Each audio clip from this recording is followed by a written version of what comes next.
बंदी छोड़ सतगुरु रामपाल जी परमेश्वर जी की जय हो।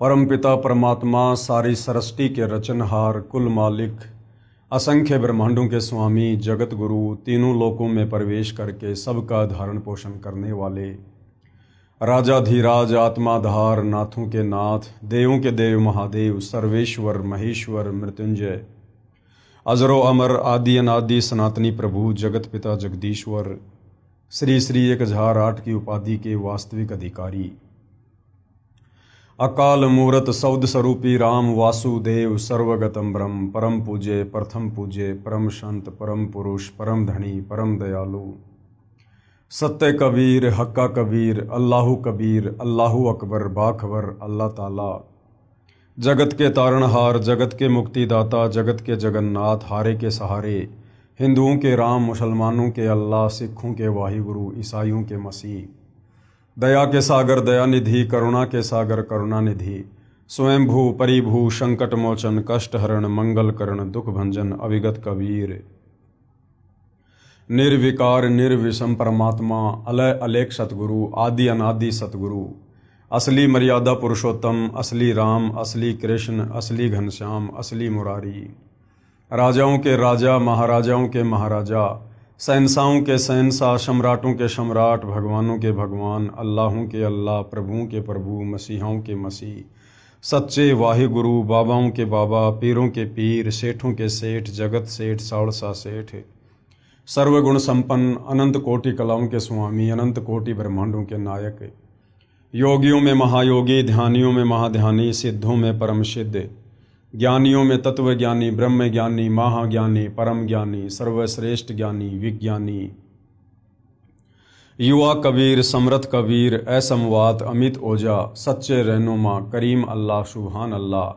दुनिया के अंतिम पैगंबर, 8 सितंबर 1951 से गांव धनाना, जिला सोनीपत, हरियाणा, भारतवर्ष की पावन भूमि पे प्रकट, रियल कल की भगवान श्री नारायण साकार हरि, श्री बाबा साहिब, नूर अनंत परमात्मा, सच्चे दरवेश, सच्चे बाखबर, संत श्रोमणी सतगुरु रामपाल जी परमेश्वर जी के चरण कमल में आप और हम सभी भाई बहनों का अनंत कोटि दंडवत प्रणाम। सत्साई भाई और बहनों, बहुत बड़ी दया, बहुत बड़ी मेहर पूज्य गुरुदेव भगवान की, परमेश्वर रामपाल जी की, जिनके विशेष आशीर्वाद से उन्हीं के द्वारा लिखित पवित्र पुस्तक ज्ञान गंगा के ऊपर वीडियो बनाने की श्रृंखला जारी है। इसी श्रृंखला में आज हमारा ये 10वें नंबर का वीडियो है। प्रत्येक वीडियो को देखकर हमें अध्यात्म के विषय में बहुत ही गहन जानकारियां प्राप्त हुई है, क्योंकि जो पवित्र पुस्तक ज्ञान गंगा सतगुरु रामपाल जी ने लिखी है, ये पुस्तक सर्व धर्मों के, सर्व पवित्र धर्मशास्त्रों के ज्ञान से प्रमाणित है। इस पवित्र पुस्तक ज्ञान गंगा के सत ज्ञान में, तत्व ज्ञान में, सूक्ष्म ज्ञान में किसी भी धर्म का कोई भी धर्मगुरु सुई की नोक रखने जितनी भी त्रुटि निकालने में सक्षम नहीं है। भाई और बहनों, वर्तमान में यदि इस पृथ्वी पर कहीं सत भक्ति है या शास्त्र अनुकूल साधना है तो केवल सतगुरु रामपाल जी परमेश्वर जी के चरणों में है। बाकी दुनिया शास्त्र विरुद्ध साधना ही कर रही है, जिस शास्त्र विरुद्ध साधना को करने के चलते हमें किसी प्रकार का कोई भी आध्यात्मिक लाभ प्राप्त नहीं हो सकता। बहुत सारे भाई बहनों के मन में शंका होगी कि वे लाभ प्राप्त क्यों नहीं हो सकता। हम तो सदियों से ब्रह्मा विष्णु महेश की परंपरागत पूजा करते आ रहे हैं। हम तो मंदिर में जाते हैं, मस्जिद में जाते हैं, चर्च में जाते हैं, गुरुद्वारे में जाते हैं, कावड़ लेकर आते हैं, मज़ारों पर चद्दर चढ़ाते हैं और हमें तो हर प्रकार के लाभ हो रहे हैं।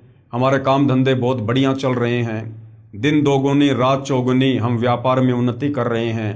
हमारे बच्चे विदेशों में पढ़ रहे हैं, बड़ी बड़ी जॉब लग गए हैं, हमने बड़े बड़े मकान बना लिए हैं, हम बहुत जो है सुखी हैं। तो भाई और बहनों, यदि आप सतगुरु रामपाल जी परमेश्वर जी की वर्तमान में शरण में नहीं है तो आप शास्त्र विरुद्ध साधना कर रहे हैं। भले आप किसी मंदिर में कितना सोना चढ़ा रहे हैं, कितनी चांदी चढ़ा रहे हैं, कितने बड़े बड़े भंडारे और कथाएं क्यों ना करवा रहे हैं, यदि आप सतगुरु रामपाल जी की शरण में नहीं हैं तो आप किसी भी धर्म से संबंधित हैं, आप उन धर्मों की पवित्र पुस्तकों के विरुद्ध भक्ति कर रहे हैं। और रही बात आपकी इस भ्रमणा की कि हमें तो सर्व लाभ मिल रहे हैं, ये सर्व लाभ आपको वर्तमान शास्त्र विरुद्ध भक्ति के कारण नहीं मिल रहे हैं। ये आपकी आध्यात्मिक ज्ञानहीनता है। जब आप सतगुरु रामपाल जी के सत्संग सुनेंगे, सृष्टि रचना को सुनेंगे, तो आपको पता चलेगा कि शास्त्र विरुद्ध साधना करने के चलते भी व्यक्ति को जो लाभ होते हैं, वो लाभ उसके पूर्व जन्मों की भक्ति के पुण्यों के प्रतिफल में होते हैं। यानी आपका मनुष्य जन्म कोई प्रथम बार नहीं हुआ है। जब से हम परमपिता परमेश्वर कबीर साहिब से बिछुड़कर, सतलोक से बिछुड़कर इस काल के साथ यहाँ 21 ब्रह्मांड में आए हैं, तब से न जाने हमारे कितने अनंत करोड़ जन्म हो चुके हैं, जिनमें करोड़ों अरबों मनुष्य जन्म भी शामिल है। और उन मनुष्य जन्मों में ये कबीर परमात्मा रह रहकर आप और हमें संभालते रहते हैं, हमें सत भक्ति दान देते रहते हैं, हमें परमात्मा भक्ति से चार्ज करते रहते हैं। परंतु हम अंतिम श्वास तक मर्यादा में रहकर विश्वास के साथ भक्ति नहीं कर पाते, जिस कारण मोक्ष से वंचित रह जाते हैं। लेकिन वो भक्ति करने के चलते हमारी आध्यात्मिक बैटरी चार्ज हो जाती है, और फिर अगले जन्मों में भले हम शत भक्ति नहीं करते हैं, हम किसी तत्वदर्शी संत की शरण में नहीं होते हैं, फिर भी हमें उन पूर्व जन्मों की सत भक्ति के कारण हमें सर्व लाभ मिलते रहते हैं। और हम ये सोचते हैं कि ये सर्व लाभ मुझे वर्तमान में जो मैं भक्ति कर रहा हूँ, उस भक्ति को करने के चलते मिल रहे हैं। तो भाई और बहनों, ऐसा बिल्कुल भी नहीं है। ये हमें परम संत के सत्संग सुनने से पता चलेगा, सृष्टि रचना को सुनने और समझने से पता चलेगा। तो भाई और बहनों, ये कलयुग है, और हमारे जितने भी अच्छे कर्म थे, शुभ कर्म थे, जो पुण्य कर्म थे, वो हमने आज से पहले 3 युगों में, सतयुग, त्रेता, द्वापर में मनुष्य जन्म प्राप्त कर करके भोग लिए हैं। ज़्यादातर हमने खर्च कर दिए हैं। और वर्तमान में आप देखिएगा 90% लोग वर्तमान में भक्ति अवश्य करते हैं, वो चाहे किसी भी धर्म से संबंधित क्यों ना है, फिर भी उनकी दुर्गति हुई पड़ी है। देश का राजा भी उसी मंदिर में जाता है और देश का भिखारी भी उसी मंदिर के आगे भीख मांगता है। फिर दोनों में इतना अंतर क्यों? भाई और बहनों, दोनों ही शास्त्र विरुद्ध साधना कर रहे हैं। उस राजा के अभी पूर्व जन्मों के पुण्य चल रहे हैं, भिखारी के पूर्व जन्म के पुण्य समाप्त हो चुके हैं। और जिस दिन उस राजा के पुण्य समाप्त होंगे, उसकी भी ऐसी दुर्गति होगी, फिर आने वाले मनुष्य जन्म में या वर्तमान जन्म में भी हो सकती है। तो भाई और बहनों, इस आध्यात्मिक ज्ञान को अच्छे से समझने के लिए आप लोगों ने सृष्टि रचना को समझना बहुत ज़रूरी है। और ये जो सृष्टि रचना सतगुरु रामपाल जी परमेश्वर जी ने हमें समझाई है, हमें बताई है, सत्संगों में सुनाई है और अपनी पवित्र पुस्तकों में लिखी है, ये शास्त्र प्रमाणित है। इसमें किसी भी प्रकार की मीन मेख कोई भी नहीं निकाल सकता है। हाँ ठीक है, अपनी अज्ञानता और नादानी के चलते भले हम स्वीकार ना करें, परंतु सत्य सत्य ही होता है। तो भाई और बहनों, यदि आप आगे सत भक्ति रूपी चार्जर लगाना चाहते हैं और आने वाले समय में, क्योंकि आने वाला समय युग परिवर्तन का है, और जब जब युग परिवर्तन होता है तब तब महाविनाश होता है, अच्छे अच्छे लोगों की ज़बरदस्त दुर्गति होती है। हम मई 2026 में जी रहे हैं और 2028 युग परिवर्तन का निर्धारित समय है। आने वाले 1.5 वर्षों में क्या से क्या होगा, शायद आप और हमने इसकी कल्पना भी नहीं की होगी। तो यदि आप युग परिवर्तन के दौरान उत्पन्न होने वाली समस्याओं से बचना चाहते हैं, अपने परिवार को बचाना चाहते हैं, तो सतगुरु रामपाल जी की शरण ही एकमात्र विकल्प है। और उसके लिए आपने पहले उनके ज्ञान को अच्छे से समझना होगा, सृष्टि रचना को समझना होगा, उनसे उपदेश प्राप्त करके मर्यादा में रह के भक्ति शुरू करनी होगी, तब आपका बचाव संभव है। तो भाई और बहनों, सतगुरु रामपाल जी से जुड़ने के लिए सबसे पहले ज्ञान समझना अति आवश्यक है। और इस दिशा में हम सृष्टि रचना को समझ रहे हैं।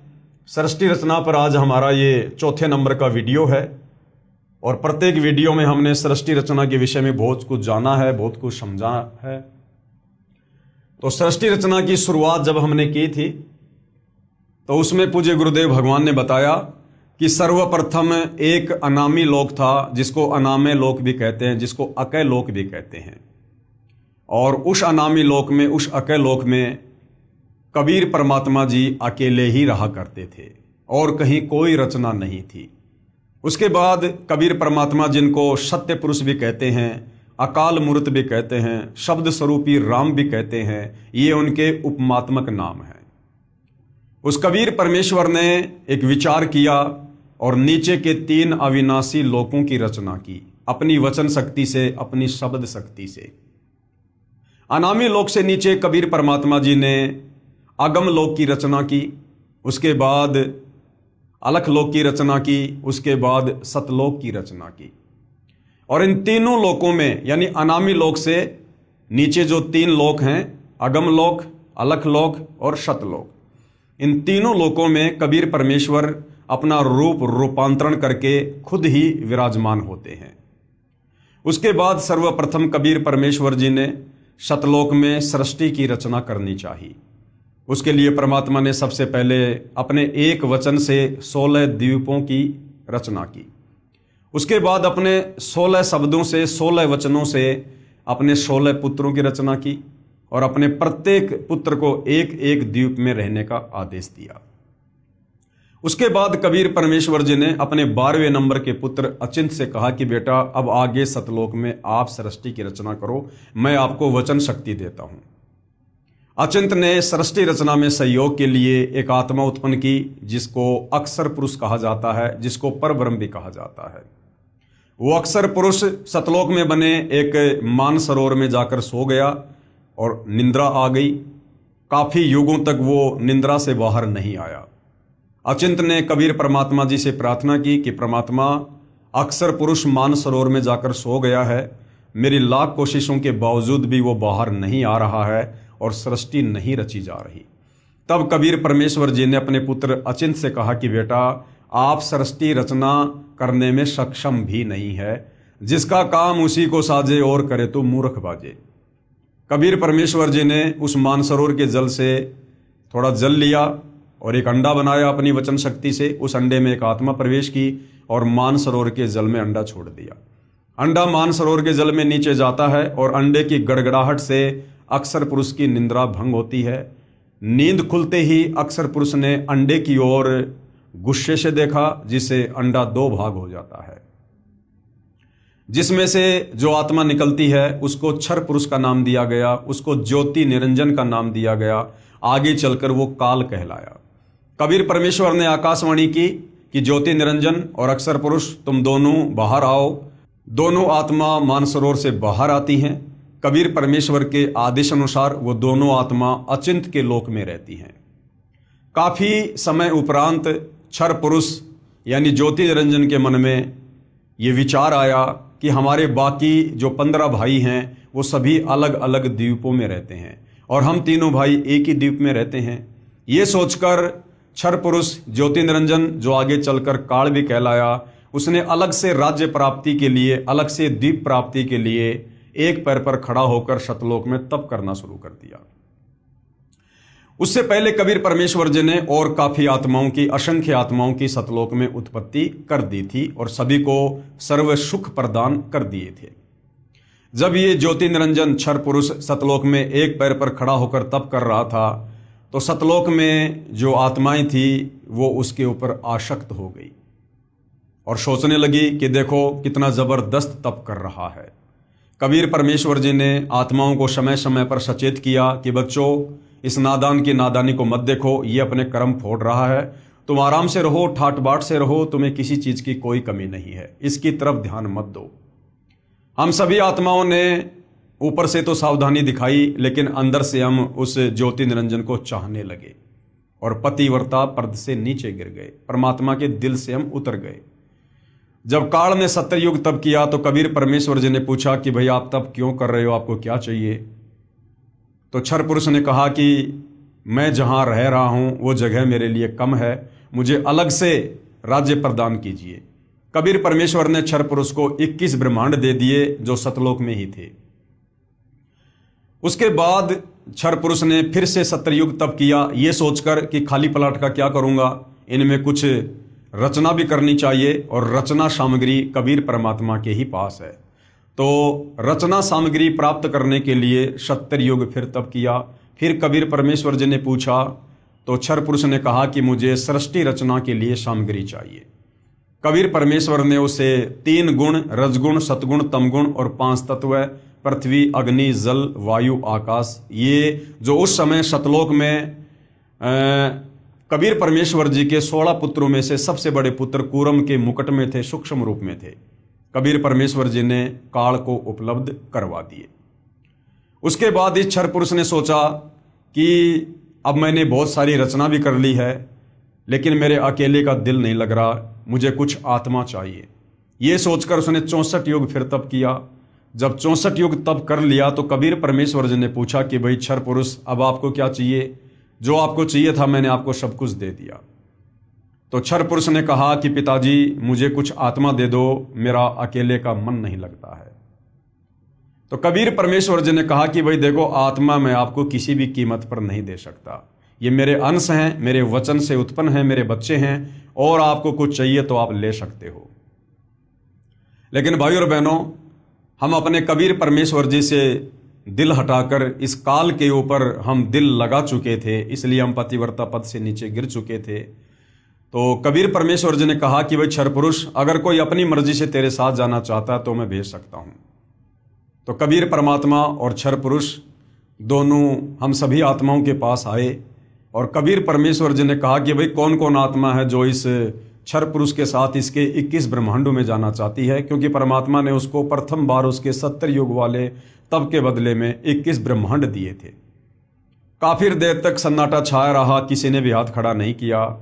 अंत में एक आत्मा ने दुस्साहस किया और हाथ खड़ा किया कि पिताजी, मैं इसके साथ जाना चाहता हूं। उसके बाद देखा सभी आत्माओं ने हाथ खड़े कर दिए। आज जितनी भी आत्माएं, आप और हम सभी, वो चाहे ब्रह्मा विष्णु महेश हैं, चाहे देवी देवता हैं, चाहे लख 84 योनि में गधे कुत्ते सूअर हैं, हम सभी आत्माओं ने जो आज काल के 21 ब्रह्मांडों में फंसे पड़े हैं, हम सभी ने देखा हाथ खड़े कर दिए। कबीर परमेश्वर जी ने क्षर पुरुष से कहा कि भाई ठीक है, आप अपने 21 ब्रह्मांडों में जाओ, जिन जिन आत्माओं ने आपके साथ जाने की स्वीकृति दी है उनको मैं अपने हिसाब से आपके पास भेज दूंगा। ज्योति निरंजन यानी क्षर पुरुष, जो आगे चलकर काल कहलाया, अपने 21 ब्रह्मांडों में चला गया। पीछे से कबीर परमेश्वर जी ने सर्वप्रथम हाथ खड़ा करने वाली आत्मा को एक सुंदर युवा लड़की बनाया और अपने पुत्र सहजदास से कहा कि बेटा, आप जाकर इसको ज्योति निरंजन के पास छोड़कर आ जाओ। सहजदास जी ने अपने पिता की आज्ञा पाकर और उस युवा लड़की को, जिसको आगे चलकर दुर्गा भी कहा गया, गीता में जिसको प्रकृति भी कहा गया है, जिसको अष्टंगी 8 भुजा वाली भी कहा गया है, उसे ज्योति निरंजन के पास छोड़ दिया और कहा कि पिताजी ने इसको शब्द शक्ति दे रखी है, आप जितनी आत्मा चाहोगे ये अपने वचन से उत्पन्न कर देगी। सहजदास वापस आ गया। लड़की का युवा शरीर देखकर, रूप रंग निखरा हुआ देखकर और ज्योति निरंजन क्षर पुरुष के मन में दोष उत्पन्न हुआ। उसने उस दुर्गा के साथ में जबरदस्ती करने का प्रयास किया, बलात् करने का प्रयास किया। दुर्गा ने बहुत समझाया कि भाई देखो, हम दोनों एक ही पिता की संतान हैं, हम दोनों भाई बहन हैं, आप मेरे बड़े भाई हो, आपकी उत्पत्ति पहले अंडे से हुई है, बाद में मेरी उत्पत्ति उसी परमात्मा ने अपने वचन से की है। आप मेरे बड़े भाई हो, मैं आपकी छोटी बहन हूँ, और भाई बहन का ये शारीरिक मिलन, ये मैथुन कर्म, ये महापाप का कारण बनेगा। लेकिन विषय वासनाओं के वशीभूत होने के कारण क्षर पुरुष ने उसकी एक नहीं सुनी और जबरदस्ती करने का प्रयास किया। तो दुर्गा ने सूक्ष्म रूप बनाकर उसके मुख के माध्यम से उसके पेट में जाकर शरण ली, और पेट में जाकर दुर्गा ने अपने पिताजी कबीर भगवान से अर्ज की, प्रार्थना की कि हे पिता, मेरी रक्षा करो। कबीर परमेश्वर वहां अपने पुत्र जोगजित का रूप बनाकर जाते हैं और दुर्गा को उसके पेट से बाहर निकालते हैं, और उसके बाद क्षर पुरुष यानी ज्योति निरंजन को श्राप देते हैं कि आज के बाद तेरा नाम काल होगा और तू प्रतिदिन 1 लाख मानव शरीरधारी आत्माओं का भक्षण किया करेगा, आहार किया करेगा, और आज अभी इसी समय तुझे सतलोक से 16 शंख कोश की दूरी पर निष्कासित किया जाता है। ये कहते ही इस क्षर पुरुष के 21 ब्रह्मांड दुर्गा सहित और दुर्गा के अंदर जितने भी आत्माएं प्रवेश थी, विमान की तरह चल पड़ा और सतलोक से 16 शंख कोश की दूरी पर आकर रुक गया। हालांकि बीच में थोड़ा सा प्रकरण आता है कि जब ये 21 ब्रह्मांड विमान की तरह सतलोक से बाहर जा रहे थे, तो बाहर सीमा पर सहजदास का लोक आता है। वहाँ पर ही क्षर पुरुष ने अपने भाई से अर्ज की कि मेरे विमान को यहाँ पर उतार लो, परमात्मा जी से आप प्रार्थना करो, मेरे से बहुत बड़ी गलती हो गई है। जब सहजदास जी ने कबीर परमेश्वर जी से आज्ञा लेनी चाहिए तो कबीर परमात्मा ने मना कर दिया कि अगर उसको रोका तो मेरे से फिर बुरा कोई नहीं होगा। यानी परमेश्वर ने कहा कि मैं मन कर्म वचन से कहता हूँ उसको यहाँ से बाहर निष्कासित कर दो। सहजदास ने कहा कि भैया मेरे बस की बात नहीं है, पिताजी ने मना कर दिया है। और सतलोक से 16 संकोश की दूरी पर इस काल के 21 ब्रह्मांड आकर स्थिर हो गए परमेश्वर की वचन शक्ति से, जिसको हम गुरुत्वाकर्षण शक्ति कहते हैं। उसके बाद भाई और बहनों, इस काल ने, क्षर पुरुष ने, ज्योति निरंजन ने दुर्गा के साथ में मनमानी करनी चाहिए और कहा कि अब मेरा कौन क्या बिगाड़ेगा, अब जो मन में आएगा वो मैं करूँगा, मुझे जो सज़ा मिलनी थी वो पिताजी ने दे दी है। दुर्गा ने फिर समझाया, बहुत कोशिश की, लेकिन ये नहीं माना। अंत में इसने दुर्गा के साथ में पति पत्नी व्यवहार किया और 3 पुत्रों की रचना की, ब्रह्मा की, विष्णु की और शंकर जी की। और अपने तीनों बेटों को एक एक गुण से युक्त कर दिया। रजगुण से ब्रह्मा जी को, सतगुण से विष्णु जी को, तमगुण से शंकर जी को। तीनों पुत्रों की उत्पत्ति करके ब्रह्मा जी को कमल के फूल के ऊपर बैठाकर अचेत कर दिया, विष्णु जी को शेषनाग की सैया के ऊपर लिटाकर अचेत कर दिया और शंकर जी को कैलाश पर्वत पर बैठाकर अचेत कर दिया। और दुर्गा से कहा कि दुर्गा, अब आज के बाद मैं प्रतिज्ञा करता हूं कि मैं किसी को भी अपने वास्तविक काल रूप में दर्शन नहीं दूंगा, क्योंकि मुझे परमात्मा जी ने श्राप दिया है। मुझे प्रतिदिन 1 लाख मानव शरीरधारी आत्माओं को खाना पड़ेगा। अगर मेरे इस दुष्कर्म का संसार में आत्माओं को पता चल गया तो फिर कोई भी मेरी पूजा नहीं करेगा और सब लोग यहाँ से बाहर निकलने का प्रयास करेंगे जब कभी कबीर परमात्मा इस लोक में ज्ञान समझाने आएंगे। तो काल ने एक अटल प्रतिज्ञा कर ली कि आज के बाद मैं अपने वास्तविक रूप में किसी को दर्शन नहीं दूंगा। और दुर्गा, अब आप इन तीनों बेटों के माध्यम से मेरे भोजन की व्यवस्था करो, सृष्टि की उत्पत्ति करो। दुर्गा ने काल का आदेश प्राप्त करके और अपने तीनों पुत्रों को सचेत कर दिया, आपस में उनको इकट्ठा कर दिया। उसके बाद में काल के आदेश से दुर्गा ने समुद्र मंथन के दौरान ब्रह्मा जी को 4 वेद दिए। जब ब्रह्मा जी ने वेदों को पढ़ा तो वेदों से पता चला कि कोई ब्रह्म है जो साकार है, सशरीर है, तेजोमय शरीर है और साधना करने से वो मिलता है। उससे पहले दुर्गा कहा करती थी कि पुत्रों, मैं तुम्हारी माँ हूँ, मैं तुम्हारा पिता हूँ। लेकिन जब ब्रह्मा जी ने वेद पढ़े और वेदों में पढ़ा कि कोई परमात्मा अलग है, तो ब्रह्मा जी ने कहा कि माँ, वेदों में तो लिखा है कि ब्रह्म कोई और है, आप कह रही हो कि ब्रह्म मैं ही हूँ, मैं तुम्हारी माँ हूँ, मैं तुम्हारा पिता हूँ। तो दुर्गा ने सच बताना पड़ा और दुर्गा ने कहा कि बेटा तुम्हारा पिता है, लेकिन वो तुम्हें दर्शन नहीं देगा। ये बात सुनकर ब्रह्मा जी को अपनी माता की बातों पर अविश्वास हो गया और ब्रह्मा ने सोचा कि मैं अपने पिता के दर्शन करूंगा। ये सोचकर ब्रह्मा जी उत्तर दिशा की ओर चल दिए, जहां पर अंधेरा ही अंधेरा था। जाने से पहले दुर्गा ने कहा कि बेटा, अगर तुझे तेरे पिता ब्रह्म ने दर्शन नहीं दिए तो तू क्या करेगा? ब्रह्मा ने कहा कि मैं आपको अपनी शक्ल नहीं दिखाऊंगा। 4 युग तक ब्रह्मा जी ने ध्यान लगाया, परंतु काल यानी ब्रह्म ने उसको दर्शन नहीं दिए। उधर से काल ब्रह्म ने आकाशवाणी की कि दुर्गा, सृष्टि क्यों नहीं रची जा रही है? तो दुर्गा ने कहा कि आपका बड़ा बेटा ब्रह्मा आपकी खोज करने के लिए गया हुआ है। तो ब्रह्म ने कहा, यानी काल ने कहा कि उस ब्रह्मा को वापस बुलाओ, मैं दर्शन नहीं दूंगा। दुर्गा ने अपनी शब्द शक्ति से गायत्री नाम की एक लड़की उत्पन्न की और कहा कि अपने भाई ब्रह्मा को लेकर आओ किसी भी प्रकार से।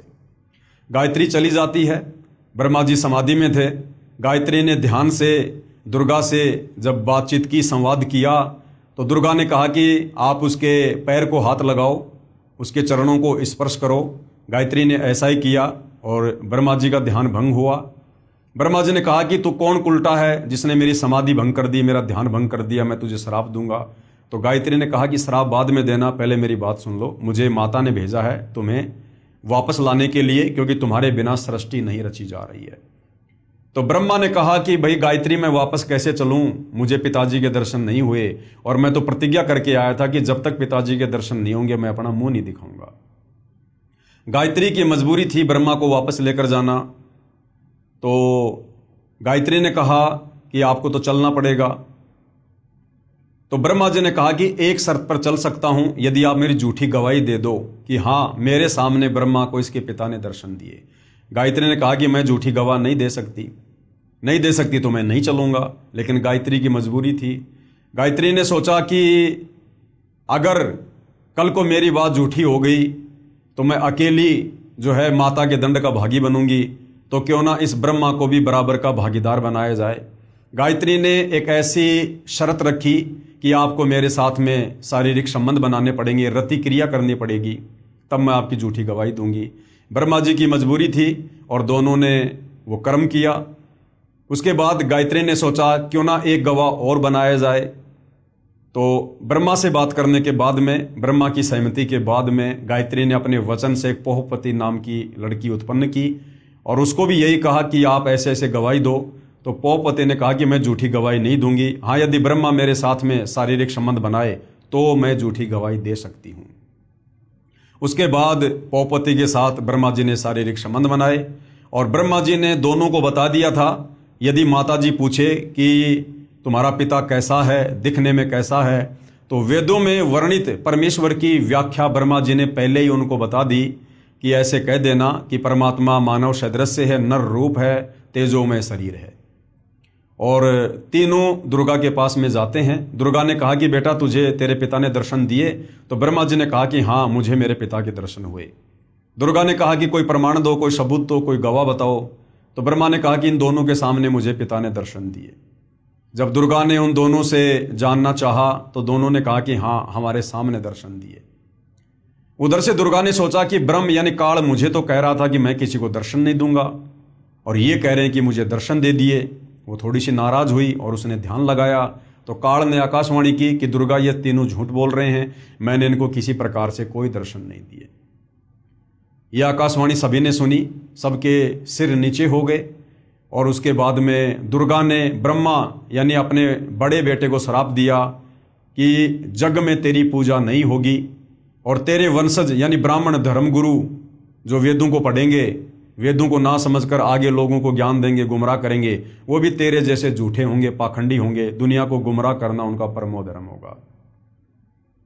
उसके बाद में दुर्गा ने अपने दूसरे नंबर के बेटे विष्णु से कहा कि बेटा आप भी अपने पिता के दर्शन कर लो, कहीं बाद में फिर आप जी बीच में समाधि लगा के बैठ जाओगे।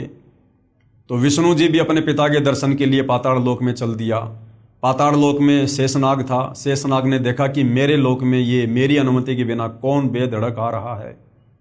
तो शेषनाग ने अपने 1000 फणों से विष छोड़ दिया, जिसके चलते विष्णु जी का पूरा शरीर नीला हो गया, काला हो गया। विष्णु जी ने जैसे ही उसके साथ युद्ध करना चाहा तो काल ने आकाशवाणी की कि बेटा इसका बदला मैं तुझे द्वापर युग में दूंगा। तो श्री कृष्ण रूप में जाएगा और ये काली देह में कालेंद्री नाम का नाग होगा, उस समय मैं तुझे इसका बदला दूंगा। विष्णु जी वापस आ गए, अपनी माँ को आके सब कुछ सच सच बता दिया कि मुझे मेरे पिता के दर्शन नहीं हुए। दुर्गा बड़ी प्रसन्न हुई और कहा बेटा तू सत्यवादी होगा और जग में तेरी पूजा होगी। उसके बाद में अपने तीसरे पुत्र शंकर जी को भी दुर्गा ने कहा कि बेटा आप भी अपने पिता के दर्शन करने का प्रयास कर लो, तुम्हारे दोनों भाइयों को तो पिता ने दर्शन दिए नहीं। शंकर जी इस मामले में थोड़े समझदार निकले। उन्होंने कहा कि माता जब मेरे दोनों बड़े भाइयों को मेरे पिता ने दर्शन नहीं दिए तो फिर मैं व्यर्थ में क्यों प्रयास करूं। हे माँ मुझे ऐसा वरदान दे दो कि मैं अमर हो जाऊं, कभी ना मरूं। तो दुर्गा ने कहा कि बेटा इस 21 ब्रह्मांड में ये अमरत्व का वरदान नहीं मिल सकता, यहाँ जिसका जन्म हुआ है उसकी मृत्यु निश्चित है। लेकिन शंकर जी को ध्यान लगाने की विधि बताई, जिसके चलते शंकर जी की उम्र अपने दोनों भाइयों से 7 गुना ज्यादा है। उसके बाद भाइयों और बहनों, काल के आदेश से दुर्गा ने समुद्र मंथन पर अपने तीनों पुत्रों ब्रह्मा विष्णु महेश को भेज दिया और कहा कि समुद्र मंथन में जो भी वस्तु निकले उसकी मुझे जानकारी देना और उनको अलग अलग रखना। समुद्र मंथन हुआ। दुर्गा समुद्र में जाकर अपने 3 रूप बनाती है। 3 लड़कियों के रूप में दुर्गा प्रकट होती है, बाहर भी खड़ी हुई है। और जब 3 लड़कियां लेकर ब्रह्मा विष्णु महेश बाहर आते हैं तो दुर्गा ने कहा कि सबसे पहले कौन सी लड़की आई? तो कहा जी ये वाली आई। तो दुर्गा ने उसका नाम सावित्री रखा और उसकी शादी ब्रह्मा जी के साथ कर दी। दूसरी का नाम लक्ष्मी रखा और विष्णु जी को दे दी। तीसरी का नाम पार्वती रखा और शंकर जी के साथ में शादी कर दी और तीनों को अपने अपने लोक में भेज दिया और तीनों को एक एक गुण से युक्त कर दिया। ब्रह्मा जी को रजोगुण से युक्त कर दिया, जिसके चलते तीनों लोकों के प्राणी रजोगुण के प्रभाव से संतान उत्पत्ति करते हैं। विष्णु जी को सतोगुण से युक्त कर दिया, जिस सतोगुण के प्रभाव के चलते सभी आपस में मोह ममता में बंधे हुए हैं। शंकर जी को तमोगुण से युक्त कर दिया, जिसके चलते फिर मनमुटाव, राग द्वेष, ईर्ष्या, लड़ाई झगड़े यानी संहार का कार्य तमोगुण के कारण शंकर जी करते हैं। और इस प्रकार से इस काल के 21 ब्रह्मांड की सृष्टि चल रही है। कुल मिला के भाइयों और बहनों बात यह है कि इस काल को प्रतिदिन 1 लाख मानव शरीरधारी स्त्री या पुरुषों के सूक्ष्म शरीर से निकली वासना को खाने का श्राप लगा हुआ है, जिसके चलते ये गुप्त ऊपर 21वें ब्रह्मांड में रहता है, जहाँ पर इसने तपतशिला बना रखी है, जीवों को भून भून के खाता है और अपने तीनों पुत्रों की ब्रह्मा विष्णु महेश की जो है ड्यूटी लगा रखी है अपने भोजन के लिए, आप और हम मानव शरीरधारी प्राणियों की उत्पत्ति करने की। तो भाई और बहनों, और यहाँ कुछ भी लेना देना नहीं है। काल ने केवल अपने भोजन के लिए सारी व्यवस्था कर रखी है और हम सभी प्राणी समय समय पर अपने कर्मों का दंड भोगने के लिए कभी लक 84 योनि में गधे कुत्ते सुअर बनते हैं, कभी नरक में जाते हैं, कभी स्वर्ग में जाते हैं। और इसी प्रकार से जन्म मृत्यु का सिलसिला, लक 84 योनियों का सिलसिला, ये लगातार अनंत युगों से चलता आ रहा है। इस काल की चक्की से बाहर निकालने के लिए, इन कष्टों से बाहर निकालने के लिए वो कबीर परमात्मा, सारी सृष्टि का मालिक, सतलोक से चलकर स्वयं ही यहाँ पर समय समय पर आता है। उसके बाद भाइयों और बहनों, इस काल को 21 ब्रह्मांड सहित बाहर निकालने के बाद सतलोक में जो एक और आत्मा थी, परब्रह्म, जिसको अक्षर पुरुष भी कहते हैं, उस अक्षर पुरुष के मन में आया कि क्षर पुरुष ज्योति निरंजन जो 21 ब्रह्मांड सहित सतलोक से चला गया है, वो बहुत सुख भोग रहा होगा। अक्षर पुरुष उसकी याद में रहने लगा, भक्ति भी करने लगा, लेकिन व्याकुल रहने लगा, चिंतित रहने लगा उस काल की याद में।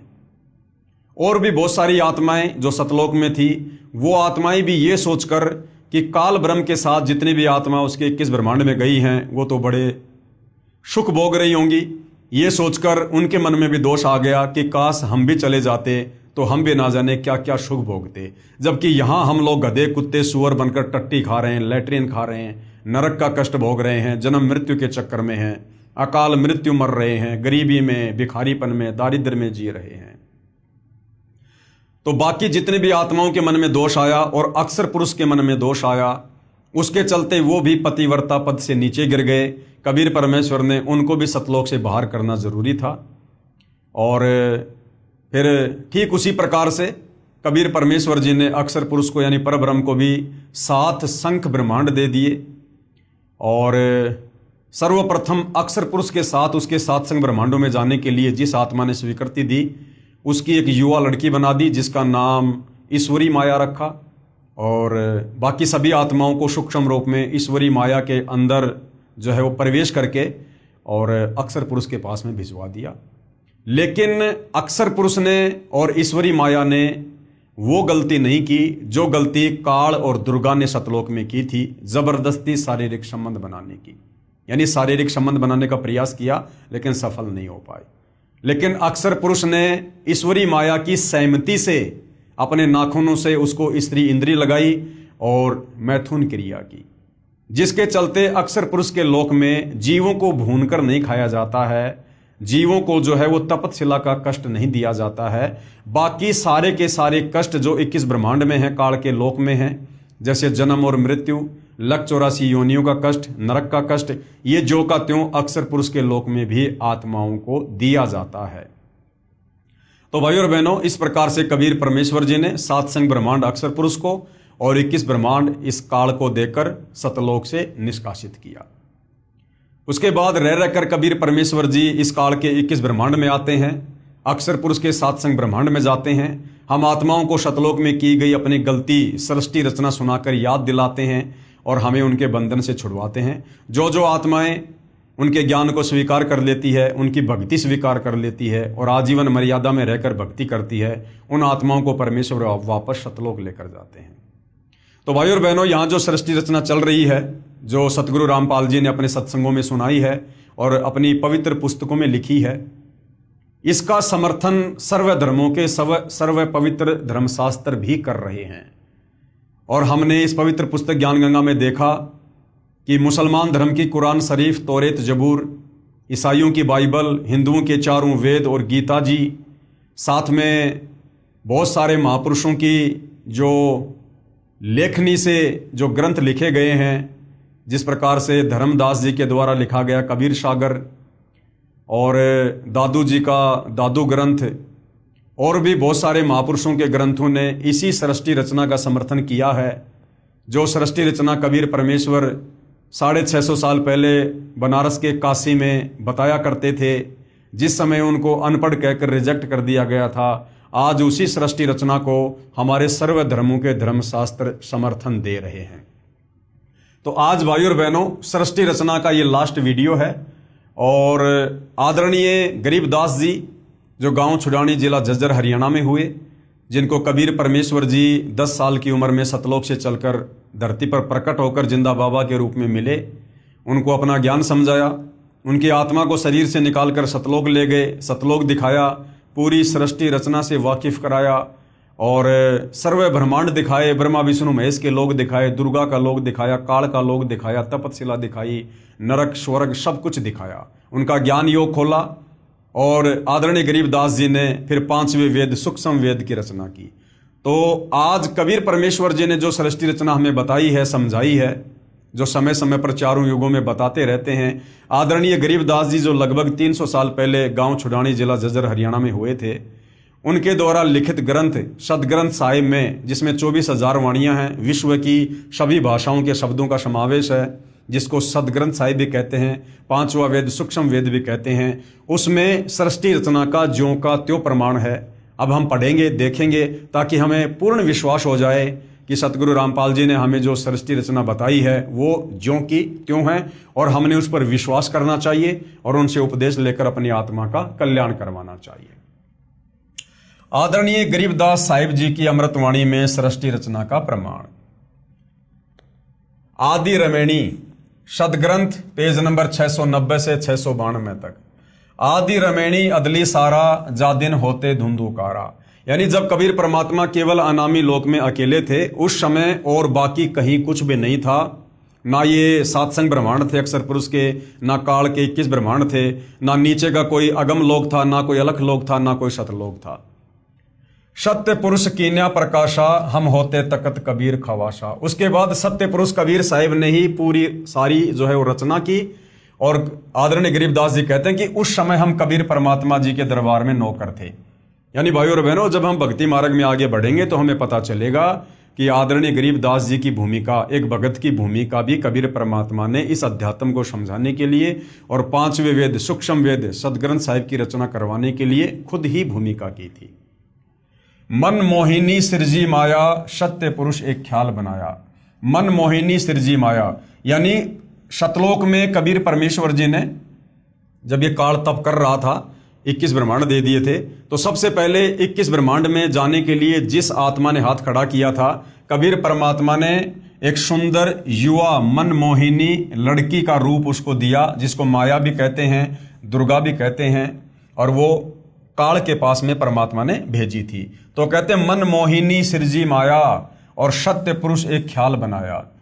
धर्मराय सिरजे दरबानी 64 जुग तब सेवा ठानी। और इस धर्मराय यानी काल की उत्पत्ति भी परमात्मा ने अंडे से की थी और उसके 64 युग के बदले में कबीर परमेश्वर ने उसको आत्माएं दी थी। पुरुष पृथ्वी जाकू दीनी, यानी 21 ब्रह्मांड परमात्मा ने उसको दिए। राज करो देवा आधीनी, और कबीर परमेश्वर जी ने कहा कि आधीनी के साथ में सत का राज करना। ब्रह्मांड 21 राज तुम दीन्या, मन की इच्छा सब जुग लीन्या। माया मूल रूप एक छाजा, और मोही लिए जिन धर्म राजा। यानी जो युवा लड़की कबीर परमेश्वर जी ने बनाकर क्षर पुरुष के पास भेजी थी, उसका युवा रूप देखकर काल वासना से प्रेरित हो गया, यानी धर्मराज को कामदेव ने मोह लिया। धर्म का मन, यानी उस काल का मन चंचल चितधारा, मन माया का रूप विचारा। दुर्गा का सुंदर रूप देखकर ये काल जो है क्षरपुरुष जो है डगमग हो गया। चंचल चेरी चपल चिरागा, याके परसे सरबस जागा। धर्मराय कीन्या मन का भागी, विषय वासना संग से जागी। आदि पुरुष अदली अनरागी, धर्मराय दिया दिल से त्यागी। उस मंद कर्म को करने के चलते, यानी दुर्गा के साथ में जो जबरदस्ती काल ने करनी चाहिए, उसके चलते कबीर परमात्मा ने धर्मराय यानी क्षर पुरुष को, काल को दिल से त्याग दिया। पुरुष लोक से दिया ढहाई, यानी सतलोक से बाहर निकाल दिया। अगम दीप चली आए भाई। सहज दास जिस दीप रहनता। जब ये काल 21 ब्रह्मांड सही सतलोक से जा रहा था तो आगे चलकर सहज दास का लोक था, वहां पर इसने अपना विमान रोकने की सहज दास से प्रार्थना की। कारण कौन कौन कुलपन था। धर्मराय बोले दरबानी, इस काल ने, जिसको धर्मराय भी कहते हैं क्षर पुरुष, ये बोला सुनो सहज दास ब्रह्मज्ञानी कि हे बड़े भाई मेरी बात सुनो। 64 युग हम सेवा कीनी, मैंने 64 युग तक एक पैर पे खड़ा होकर तप किया। पुरुष पृथ्वी हमको दीनी, तब परमात्मा ने मुझे ये अलग से राज्य दिया। चंचल रूप भया मन मोरा, उस युवा लड़की को देखकर मेरा मन चंचल हो गया और मैंने बदतमीजी की। मन मोहिनी ठगिया भोरा, और उसने मुझे ठग लिया, यानी मैं उसके ऊपर आसक्त हो गया, जिस कारण से परमात्मा जी नाराज हो गए। सत्य पुरुष के ना मन भाए, यानी कबीर परमात्मा के मैं दिल से उतर गया, उनके मन नहीं भाया। पुरुष लोक से हम चली आए और मेरे को सतलोक से बाहर निकाल दिया। अगर दीप सुनत बड़भागी, सहज दास मेटो मन पागी, यानी अब आप मेरे इस 21 ब्रह्मांड को, विमान को अपने लोक में रख लो, मैं यहां रह जाऊंगा। बोले सहज दास दिलदानी, हम तो चाकर सत सहदानी। सहज दास जी बोले भाई मैं तो कबीर परमात्मा का नौकर हूं, सत्य पुरुष से अर्ज गुजारूं तब तुम्हारा विमान उतारूं। पहले मैं कबीर भगवान से, सत्य पुरुष से प्रार्थना करूंगा, अगर उनकी आज्ञा होगी तो मैं तेरे विमान को यहां पर रोकूंगा। सहज दास को किया पियाना, सहज दास कबीर परमेश्वर जी के पास में गए, सत्य लोक लिया परवाना, यानी सतलोक के लिए चल दिए। सत्य पुरुष साहिब सरभंगी, अविगत अदली अचल अभंगी, यानी कबीर परमेश्वर की उन्होंने तरह तरह से महिमा की। धर्मराय तुमरा दरबानी, कि एक वो क्षर पुरुष, वो धर्मराय आपके दरबार का नौकर, अगर दीप चली गए प्राणी। कौन हुक्म अदली एक साचा, हे कबीर परमात्मा मेरे लिए क्या आदेश है, उसके विमान को रोकना है या नहीं रोकना है। विषय लोक जा तीन्यू बाचा, कबीर परमात्मा ने कहा कि उसको विषय लोक में जाने दो, उसको यहां से बाहर निकलने दो। तीन्यू बाचा यानी मन कर्म वचन से कहता हूं, उसको यहां से निकालो। सहज विमान चले अधिकाई, छिन में अगर दीप चली आई। सहज दास पल भर में वहां से वापस आ गया। हम तो अर्ज करी अनुरागी, कि भाई ज्योति निरंजन मैंने तो सत्य पुरुष से अर्ज की थी तुम विषय लोक जाओ बड़भागी, लेकिन परमात्मा ने मना कर दिया, तुम विषय लोक में जाओ। धर्मराय के चले विमाना, और 21 ब्रह्मांड विमान की तरह वहां से चल पड़े। मान सरोवर आए प्राणा, उसके बाद सतलोक में एक मान सरोवर है, वहां पर वो विमान आया। मान सरोवर रहन न पाए, काल ने वहां पर रहने की कोशिश की लेकिन परमात्मा ने वहां भी नहीं रहने दिया। दरे कबीरा थाना लाए, वहां पर कबीर परमात्मा खुद ही बैठे हुए थे। बंकनाल की विस्मी बाटी, तहां कबीरा रोकी घाटी। इन पांचों मिल जगत बंधाना, लख 84 जीव संताना। उसके बाद भाई और बहनों आगे की जो सृष्टि है उसका आपको ज्ञान है ही, कि किस प्रकार से इस काल ने अपने भोजन के लिए और दुर्गा से अपने 3 पुत्रों की रचना की, तीनों को एक एक गुण से युक्त कर दिया, और हम जीवों की उत्पत्ति और संहार करवा के किस प्रकार से ये काल अपनी 21 ब्रह्मांड की सृष्टि चला रहा है। तो कहते हैं इन पांचों मिल जगत बंधाना, इन पांचों यानी काल, दुर्गा और तीनों इनके बेटे ब्रह्मा विष्णु महेश, इन पांचों ने मिलकर पूरे संसार को मूर्ख बना रखा है। सबको कर्म बंधन में, लख 84 में, जन्म मरण में बांध रखा है। इन पांचों मिल जगत बंधाना, लख 84 जीव संताना, लख 84 में जीवों को यातना दे रहे हैं। ब्रह्मा विष्णु महेश और माया धर्मराय का राज पठाया। ये ब्रह्मा विष्णु और महेश और इनकी माता माया, ये दुर्गा, ये चारों मिलकर ये धर्मराय यानी काल के राज्य को चला रहे हैं। यो खोकापुर झूठी बाजी, ये काल का 21 ब्रह्मांड, इसको खोकापुर कहा गया है। और भिस्त बैकुंठ दगासी साजी, और इसने जो नरक सुरग बना रखे ना केवल हमारे को धोखा देने के लिए। कृत्रिम जीव बुलाने भाई, निज घर की तो खबर न पाई, और हमारे को एक कृत्रिम जीव बना दिया। आत्माओं के ऊपर ये चोला लगा के हमारे को जन्मने और मरने वाले जीवों की संज्ञा में लाके खड़ा कर दिया। और निज घर की तो खबर न पाई, और हमारा जो वास्तव में जो घर है सतलोक, उसकी अब किसी को खबर नहीं लगने देता कि तुम कहां से आए थे, क्यों आए थे, क्या तुमने गलती करी थी जिस कारण से तुम यहां पर फंसे पड़े हो, इसकी खबर नहीं लगने दे रहा। 1.25 लाख उपजे नित हंसा, 1.25 लाख जीवों की उत्पत्ति दुर्गा काल के लिए रोजाना करती है। 1 लाख विनसे नित हंसा, और 1 लाख को ये काल रोजाना खाता है। उत्पत्ति खपती परले केरी, हर शौक जोरा जमजेरी, यानी जन्म मरण और ये दुख, ये सारे यहाँ पर काल के जो कष्ट हैं वो दिए जा रहे हैं। पांचों तत्व हैं परले माही, सतगुण रजगुण तमगुण झाई। आठों अंग मिली है माया, पिंड ब्रह्मंड सकल भरमाया। या में सुरती शब्द की डोरी, पिंड ब्रह्मंड लगी है खोरी। श्वासा पारस मन गए राखो, खोले कपाट अमीर चाखो। यानी कबीर परमेश्वर जी आकर जो श्वासों का नाम देते हैं, सतनाम देते हैं, उससे फिर हमारा ज्ञान योग खुलता है और हमें यहां से बाहर निकलने का रास्ता मिलता है। सुनाऊं हंस शब्द सुनदासा, अगम दीप है अग है बासा।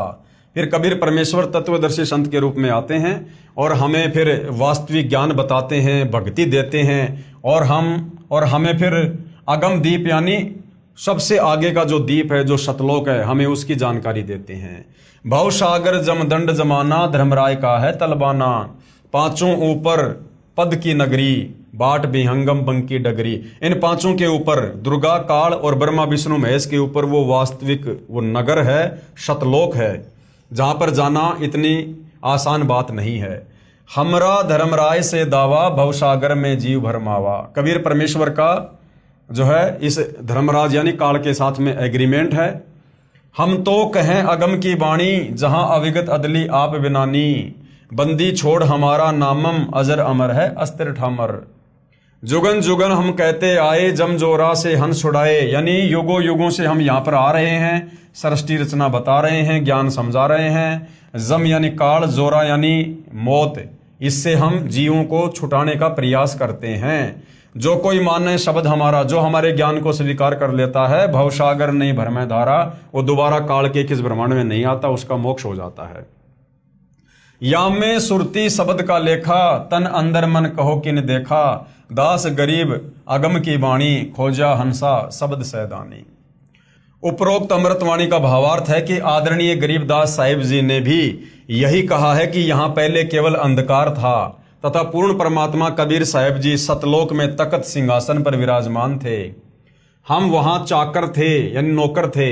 परमात्मा ने ज्योति निरंजन को उत्पन्न किया, फिर उसके तप के प्रतिफल में 21 ब्रह्मांड प्रदान किए। फिर माया यानी प्रकृति, जिसको दुर्गा भी कहते हैं, उसकी उत्पत्ति की। युवा दुर्गा के रूप पर मोहित होकर ज्योति निरंजन यानी ब्रह्म ने दुर्गा यानी प्रकृति से बलात्कार करने की चेष्टा की। ब्रह्म यानी काल को उसकी सजा मिली, उसे सतलोक से निकाल दिया तथा श्राप लगा कि 1 लाख मानव शरीरधारी प्राणियों का प्रतिदिन आहार करेगा, 1.25 लाख उत्पन्न करेगा। यहां सभी प्राणी जन्म मृत्यु का कष्ट उठा रहे हैं। यदि कोई पूर्ण परमात्मा का वास्तविक शब्द, सच्चा नाम जाप मंत्र हमारे से प्राप्त करेगा, उसको काल की बंद से छुड़वा देंगे। हमारा बंदी छोड़ नाम है, यानी जो काल के कर्म बंधनों से छुड़वा दे, सतलोक में भेज दे, उसको कहते हैं बंदी छोड़।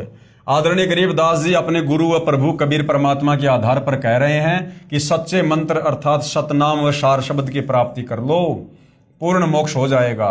नहीं तो नकली नामदाता संतों व महंतों की मीठी मीठी बातों में फंसकर शास्त्र विधि रहित साधना करके काल जाल में रह जाओगे, फिर कष्ट पर कष्ट उठाओगे। कहने का मतलब भाई और बहनों, हमें सृष्टि रचना पर विश्वास हो, इसके लिए महापुरुषों की जो है ये बातें बताई जा रही हैं। तो आदरणीय गरीबदास जी के सदग्रंथ साहिब में भी सृष्टि रचना का ज्यों का त्यों प्रमाण है। संत गरीबदास जी कृत अमर ग्रंथ के अध्याय हंस परमहंस की कथा की वाणी नंबर 37 और 43 में क्या कहा गया है सृष्टि रचना को लेकर।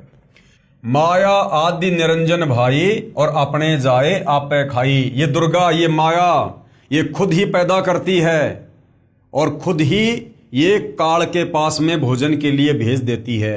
यानी कहने का मतलब है भाई और बहनों, ये खुद ही पैदा करते हैं। ये काल और दुर्गा, ब्रह्मा विष्णु महेश को भी पैदा किया, फिर उसके बाद आप और हम सभी जीवों को पैदा किया। यानी हम सब यहाँ 21 ब्रह्मांड में काल और दुर्गा की संतान हैं, इसी से उत्पन्न हैं। और ये फिर सबको तपतशिला पे भून भून के खाते हैं सबको। एक सत्संग में गुरुदेव ने बताया कि ये दुर्गा भी, ये दुर्गा और काल, ये दोनों जीवों को खाते हैं, दोनों के दोनों। क्योंकि मालिक ने बताया जब घर में भोजन बनता है तो पत्नी भी खाती है। तो ये काल की 21 ब्रह्मांड की जो सृष्टि है, उसके जो घटिया नियम हैं, जो कर्म हैं, उसके बारे में बताया जा रहा है, ताकि हमारी आस्था यहाँ से हटे कि ये माया यानी दुर्गा और ये निरंजन यानी काल, ये दोनों हमें उत्पन्न करते हैं जीवों को, और दोनों ही खाते हैं। ब्रह्मा विष्णु महेश चेला, ओम सोहम का है खेला। शिखर शून्य में धर्म अन्यायी, जिन शक्ति डायन महल पठाई। शिखर शून्य में यानी 21वें ब्रह्मांड के टॉप मोस्ट पैलेस पर, उस ब्रह्मलोक में, शिखर शून्य में सबसे ऊपर 21 ब्रह्मांड में ये धर्म यानी ये काल अन्यायी रहता है। जिन शक्ति डायन महल पठाई, और जिसने दुर्गा को यहाँ पर जीवों की उत्पत्ति और जो है परले के लिए यहाँ पर एक जिम्मेदारी दे रखी, एक नौकरी दे रखी है। लाख गराज से नित उठ दूती, और ये दुर्गा क्या करती है, ये प्रतिदिन 1 लाख को मारती है अपने पति के भोजन के लिए। माया आदि तकत की कुत्ती, 1.25 लाख गढ़िए नित भांडे, और 1.25 लाख की रोजाना उत्पत्ति करती है। हंसा उत्पत्ति प्रलय डांडे। ये तीनों चेला बटपारी, ये ब्रह्मा विष्णु महेश, ये इन तीनों को इस काल का चेला कहा है। ये तीनों काल के बेटे हैं, उसके लिए भोजन तैयार करते हैं। ये तीनों चेला बटपारी सिरजे पुरुषा सिरजे नारी, जो रजोगुण के प्रभाव से जो है स्त्री और पुरुषों की उत्पत्ति करते हैं और फिर अपने पिता के लिए भोजन तैयार करते हैं। खोकापुर में जीव भुलाए, शौपन बहिस्त बैकुंठ बनाए। आप और हम सबको यहाँ पर धोखा देकर जन्म और मरण के चक्कर में डाल रखा है, कभी स्वर्ग में, कभी नरक में, कभी लक 84 में। यो अरहट का कुआ लोई, या गढ़बंध्या है सब कोई। 21 ब्रह्मांड काल का ये अरहट का कुआ है। जन्म लेना मरना, जन्म लेना मरना, लक 84 में, स्वर्ग में, नरक में। कीड़ी यानी चीटी, कुंजर यानी हाथी, और अवतारा यानी ब्रह्मा विष्णु महेश जो ये अवतार रूप में आते हैं। अरहट डोर बंधे कई बारा, ये काल किसी को नहीं छोड़ता है। इस अरहट की डोरी से जन्म और मरण के चक्कर में कीड़ी से लेकर हाथी और ये अवतार ब्रह्मा विष्णु महेश भी बंधे हुए हैं। अरब अलील इंदर हुए हैं भाई, अरब अलील इंदर, अरहट डोरी बंधे सब आई। शेष महेश अरु गणेश ताई, अरहट डोरी बंद सब आई। शेष यानी शेषनाग, महेश यानी ये शंकर जी, और ये गणेश आदि जितने भी देवी देवता हैं, ये सब इस काल की जन्म मृत्यु रूपी अरहट की डोरी से बंधे हुए हैं। सबका जन्म और मरण है। शुक्रादिक यानी सुखदेव जैसे ऋषि भी, ध्रुव भी, और प्रहलाद भी, और ब्रह्मादिक यानी ये ब्रह्मादि अर्थात ब्रह्मादिक का मतलब है ब्रह्मा विष्णु महेश भी, ये भी अरहट की डोरी से बंधे हुए हैं, यानी जन्म और मरण में हैं। कोटिक करता फिरता देखा, अरहट डोरी कहूँ सुन लेखा। चतुर्भुजी भगवान कहाँ हैं, यानी ब्रह्मा विष्णु महेश की 4 भुजाएं हैं, तो कहते हैं चतुर्भुजी भगवान कहाँ हैं, अरहट डोर बंधे सभा में। ये सब जन्म और मरण की डोरी से बंधे हुए हैं। यो है खोकापुर का कुआ, ये जो पृथ्वी लोक है, ये इस 21 ब्रह्मांड में कुआ है, कुआ, और या में पड़या सो निश्चय मुआ। 21 ब्रह्मांड भी सतलोक की तुलना में कुआ है, और जो यहाँ पर आ गया वो अवश्य जन्म और मरण में रहेगा। आगे क्या बताया गुरुदेव भगवान ने, ज्योति निरंजन यानी काल बली के वश होकर ये तीनों देवता रजगुण ब्रह्मा, सतगुण विष्णु, तमगुण शिव अपनी महिमा दिखाकर जीवों को स्वर्ग नरक तथा भवसागर में लक 84 योनियों में भटकाते रहते हैं। ज्योति निरंजन यानी काल अपनी माया से नागिनी की तरह जीवों को पैदा करते हैं और फिर मार देते हैं। जिस प्रकार नागिनी अपनी दुम से अंडों के चारों ओर कुंडली बनाती है, फिर उन अंडों पर अपना फन मारती है, जिससे अंडा फूट जाता है, उसमें से बच्चा निकल जाता है, उसको नागिनी खा जाती है।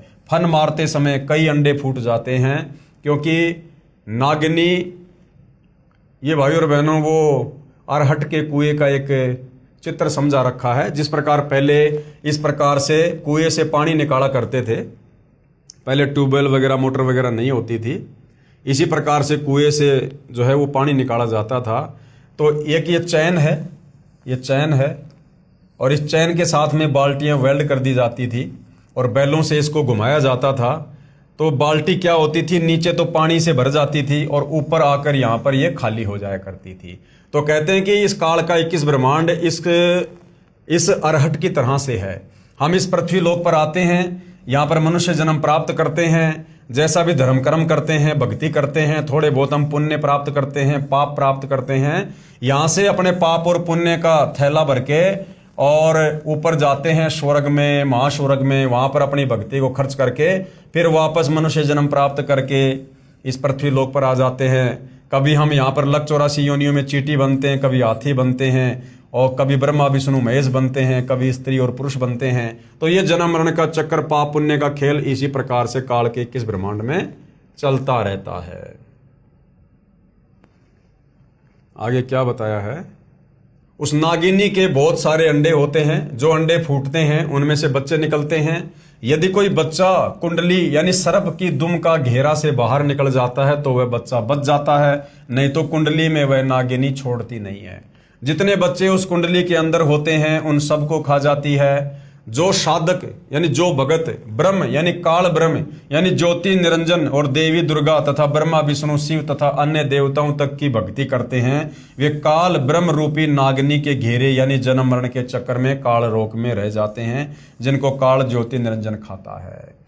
यानी काल की भक्ति यानी गीता जी में जो ब्रह्म भक्ति बताई है, जिसका ओम मंत्र है, चाहे तो ये ब्रह्म की भक्ति कर लो, चाहे दुर्गा की कर लो, चाहे ब्रह्मा विष्णु महेश की भक्ति कर लो, चाहे नीचे के देवी देवताओं की भक्ति कर लो, ये 21 ब्रह्मांड की भक्ति है। इस भक्ति से हम बाहर नहीं निकल सकते, जन्म मरण के चक्कर में रहेंगे और काल हर बार हमें तपशिला पर भून भून के इसी प्रकार से खाएगा। माया काली नागिनी अपने जाए खात और कुंडली में छोड़े नहीं, 100 बातों की बात।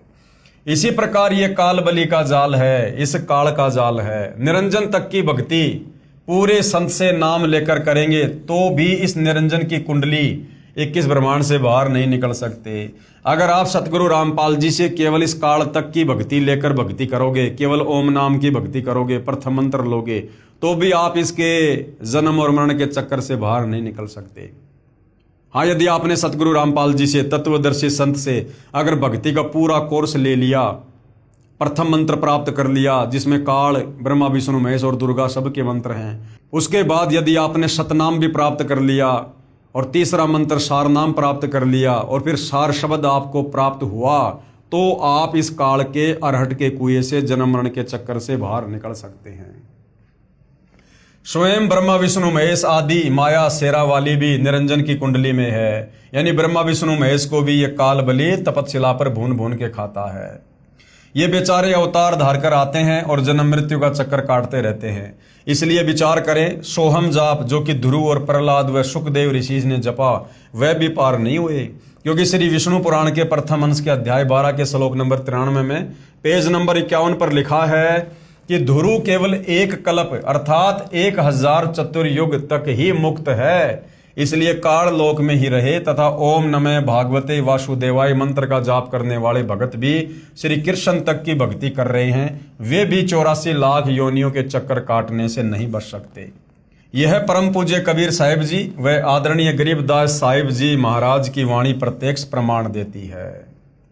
कहने का मतलब भाई और बहनों, आदरणीय गरीबदास जी महाराज जी ने भी बिल्कुल क्लियर कर दिया है कि भैया जब तक आपको तत्वदर्शी संत नहीं मिलता है, और तत्वदर्शी संत की भूमिका निभाने के लिए कबीर परमात्मा सत्य पुरुष सतलोक से चलकर खुद ही आते हैं, और जब आप तत्वदर्शी संत की शरण में आ जाओगे, उनके बताए अनुसार उनसे उपदेश प्राप्त करके मर्यादा में रहकर आजीवन भक्ति करोगे, तब कहीं जाकर आप इस काल के 21 ब्रह्मांड से, इस जेल से निकलकर अमरधाम सचखंड सतलोक में जा सकते हो।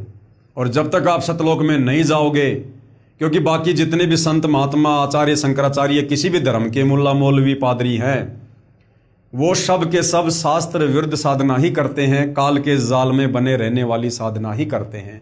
उनकी भक्ति साधना में आप चाहे कितना जप कर लो, कितने मंत्र जाप कर लो, कितना दान धर्म कर लो, कितने ही भंडारे कर लो, कितना ही कुछ कर लो, आप काल के जाल में ही रहोगे। अनंत कोटि अवतार हैं माया के गोविंद, करता हो अवतरे बहुर पड़े जग फंद। अनंत कोटि अवतार हैं, यानी ब्रह्मा विष्णु महेश के करोड़ों अवतार हो चुके हैं। ये सब माया के गोविंद हैं, यानी माया के अधीन है, इस दुर्गा और काल के अधीन है।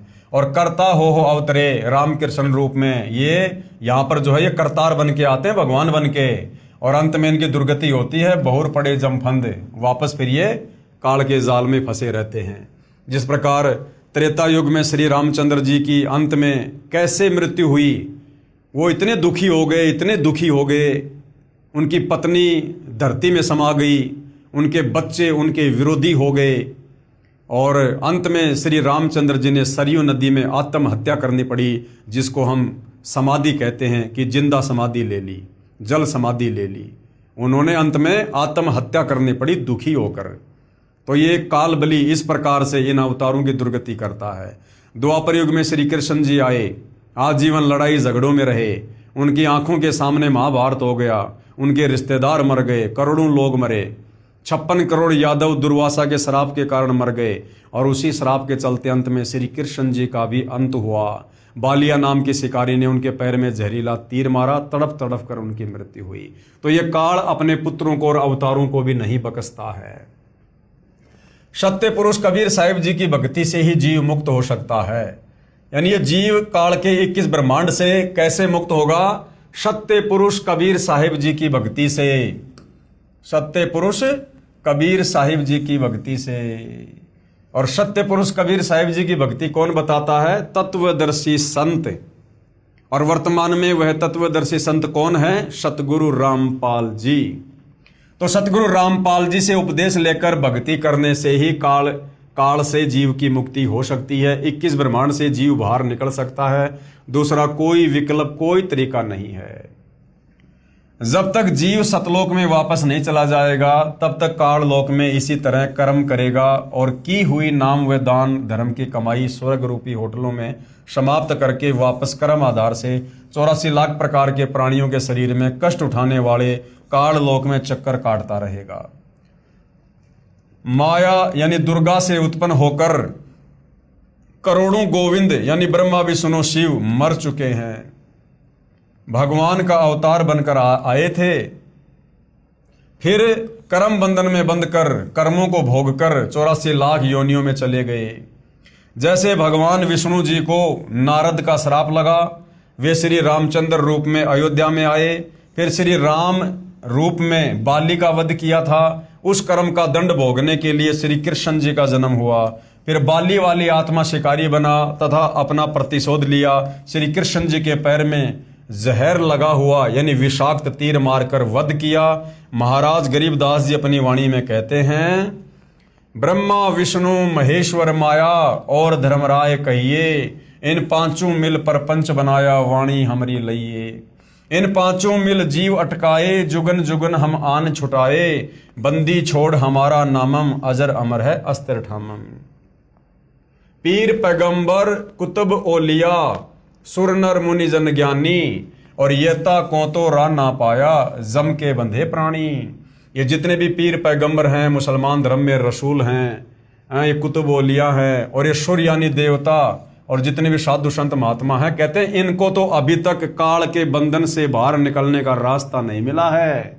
ये सब काल की डोरी से बंधे हुए हैं। धर्मराय की धूमा धामी, जम पर जंग चलाऊं, जोरा को तो जान न दूंगा, बांध अदल घर लाऊं। यानी जो तत्वदर्शी संत के शरण में आ जाएगा, फिर उसके ऊपर काल का किसी प्रकार से कोई अधिकार नहीं होगा। काल अकाल दोहूं को मोशूं, महाकाल सिर मुंडूं, मैं तो तकत हजूरी हुक्मी, चोर खोज को ढूंढूं। मुल्ला माया मग में बैठी, हंसा चुन चुन खाई, ज्योति स्वरूपी भया निरंजन में ही करता भाई। 87 दीप मुनीश्वर बंधे मुल्ला डोरी, एत्या में जमका तलवाना चलिए पुरुष किशोरी। मुल्ला का तो माथा दागूं, सत की मोहर करूंगा, पुरुष दीप को हंस चलाऊं, दरा न रोकन दूंगा। हम तो बंदी छोड़ कहावा, धर्म राय है चकवे, शतलोक की सकल सुनावा, वाणी हमरी अखवे। 9 लख पट्टन ऊपर खेलूं, शाहदरे को रोकूं, 12 कोटि कटक सब काटूं, हंस पटाऊं मोखूं। 14 भुवन गमन है मेरा, जलथल में सरबंगी, खालिक खलक खलक में खालिक, अविगत अचल अभंगी। अगर अलील चक्कर है मेरा, जित से हम चल आए, पांचों पर परवाना मेरा, बंदी छुटावन धाये। जहां ओकार निरंजन नाही, ब्रह्मा विष्णु वेद नहीं जाए, जहां करता नहीं काल भगवाना, काया माया पिंड ना प्राणा। 5 तत्व तीनों गुण नाही, ये सतलोक के बारे में बताया जा रहा है। और जोरा काल दीप नहीं जाही, अमर करूं सतलोक पठाऊं, ताते बंदी छोड़ कहाऊं। इसका हिंदी अनुवाद गुरुदेव भगवान ने यहां पर किया है। कबीर परमेश्वर यानी कबीर देव की महिमा बताते हुए आदरणीय गरीबदास साहिब जी कह रहे हैं कि हमारे प्रभु कबीर देव बंदी छोड़ हैं। बंदी छोड़ का भावार्थ है काल की कारागार से यानी जेल से छुटवाने वाला। काल ब्रह्म के 21 ब्रह्मांडों में सभी प्राणी पापों के कारण काल के बंदी हैं। पूर्ण परमात्मा यानी कबीर देव कबीर साहिब पाप का विनाश कर देते हैं। पापों का विनाश न ब्रह्म कर सकता, न परब्रह्म कर सकता, ना ही ब्रह्मा विष्णु महेश कर सकते। केवल जैसा कर्म है उसका वैसा ही फल देते हैं। इसलिए यजुर्वेद अध्याय 5 के मंत्र 32 में लिखा है कबीर अंगारी असी, यानी कबीर परमात्मा ही पापों का नाश करता है। कबीर यानी कबीर देव कबीर परमेश्वर। अग अरी यानी पापों का शत्रु है। बम्भारी असी, बम्भारी यानी बंधनों का, अरी यानी शत्रु अर्थात बंधनों का शत्रु यानी बंदी छोड़ है। इन पांचों यानी ब्रह्मा विष्णु शिव और माया और धर्मराय से ऊपर सत्य पुरुष परमात्मा कबीर देव हैं जो सतलोक का मालिक है। से सर्व परब्रह्म ब्रह्म तथा ब्रह्मा विष्णु महेश व आदि माया नाशवान परमात्मा है। केवल कबीर परमात्मा जो सतलोक का मालिक है वही अविनाशी है। वो कभी काल में नहीं आता, कभी भी उनकी मृत्यु नहीं होती है, उनका जन्म नहीं होता है, वे स्वयंभू हैं। बाकी चाहे ब्रह्म यानी काल हो, चाहे परब्रह्म अक्षर पुरुष हो, चाहे ये ब्रह्मा विष्णु महेश हो, चाहे दुर्गा हो, इन सब का जन्म और मरण जो है लगातार जारी है। ये सब नाशवान है। महाप्रलय में ये सब तथा इनके लोक समाप्त हो जाएंगे। आम जीव से कई हजार गुना ज्यादा लंबी इनकी उम्र है, परंतु जो समय निर्धारित है वह एक दिन पूरा अवश्य होगा। इसी विषय में आदरणीय गरीबदास जी महाराज ने कहा है शिव ब्रह्मा का राज इंद्र गिनती कहाँ, चार मुक्ति बैकुंठ समझ एता लहा। शंख जुगन की जूनी उम्र बढ़धारिया, जा जननी कुर्बान सुकागज पारिया। येती उम्र बुलंद मरेगा अंतरे, सत्य सतगुरु लगे न कान न भेटे संतरे। क्या अनुवाद किया गुरुदेव ने? चाहे शंख युग की लंबी उम्र भी क्यों ना हो, वह एक दिन समाप्त जरूर होगी। यदि सत्य पुरुष परमात्मा यानी कबीर देव कबीर साहिब के नुमाइंदे पूर्ण संत गुरु जो 3 नाम का मंत्र जिसमें एक ओम, दूसरा तत्, तीसरा सत्य जो सांकेतिक है जो नाम देता है तथा उसे पूर्ण संत द्वारा नामदान करने का आदेश है, उसे उपदेश लेकर नाम की कमाई करेंगे तो हम सतलोक के अधिकारी हंस हो सकते हैं। अब भाई और बहनों, कबीर परमेश्वर अपना कोई भी नुमाइंदा यहाँ नहीं भेजता है। कबीर परमेश्वर अपने आप को छुपाते हुए अपने आप को ही कबीर जी का दास बताकर, नुमाइंदा बताकर आप और हमें यहाँ पर तत्व ज्ञान समझाते हैं, सतगुरु की भूमिका करते हैं। सत्य साधना बिना बहुत लंबी उम्र कोई काम नहीं आएगी, क्योंकि निरंजन लोक में दुख ही दुख है।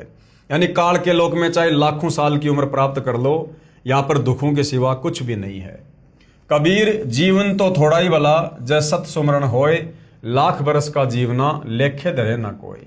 यदि सत्य साधना की जाए तो कम उम्र ही अच्छी है। यदि सत्य साधना सत्य पुरुष की नहीं है तथा काल ब्रह्म की व देवताओं व देवियों की पूजा करके व प्राणायाम आदि करके लंबी आयु जीने वालों का कोई लेखा यानी मोक्ष मार्ग में नहीं किया जाएगा। इतनी लंबी आयु जितनी शंकर जी की है मिल जाए तो भी एक दिन मृत्यु अवश्य होगी, और करोड़ों बार हो चुकी है, अरबों बार हो चुकी है। ब्रह्मा विष्णु महेश की जो इतनी लंबी उम्र है ये भी अरबों करोड़ों खरबों बार मर चुके हैं। आम जीव की तो गिनती नहीं है। भक्ति गलत है, इसलिए जन्म तथा मृत्यु का चक्कर बना रहेगा। ऐसी उम्र का क्या औचित्य। कबीर साहिब अपनी यानी पूर्ण ब्रह्म की जानकारी स्वयं ही बताते हैं कि इन परमात्माओं से ऊपर यानी ब्रह्मा विष्णु महेश से ऊपर, दुर्गा से ऊपर, ब्रह्म से ऊपर, परब्रह्म से ऊपर असंख्य भुजा का परमात्मा सत्य पुरुष है जो सतलोक सचखंड सतधाम में रहता है तथा उसके अंतर्गत सर्वलोक यानी इस ब्रह्म काल के 21 ब्रह्मांड व ब्रह्मा विष्णु शिव आदि के लोक तथा परब्रह्म यानी अक्षर पुरुष के 7 संग ब्रह्मांड व अन्य सभी ब्रह्मांड आते हैं, और वहां पर शतनाम सारनाम के जाप द्वारा जाया जाएगा जो पूरे गुरु से प्राप्त होता है। और पूरा गुरु वर्तमान में धरती पर केवल सतगुरु रामपाल जी है। सचखंड यानी सतलोक में जो आत्मा चली जाती है उसका पुनर्जन्म नहीं होता, यानी वो आत्मा फिर वापस काल के लोक में नहीं आती है, और ना सतलोक में कभी वो मृत्यु में आती है। केवल एक बार जन्म होता है, उसके बाद फिर मृत्यु कभी नहीं होती है।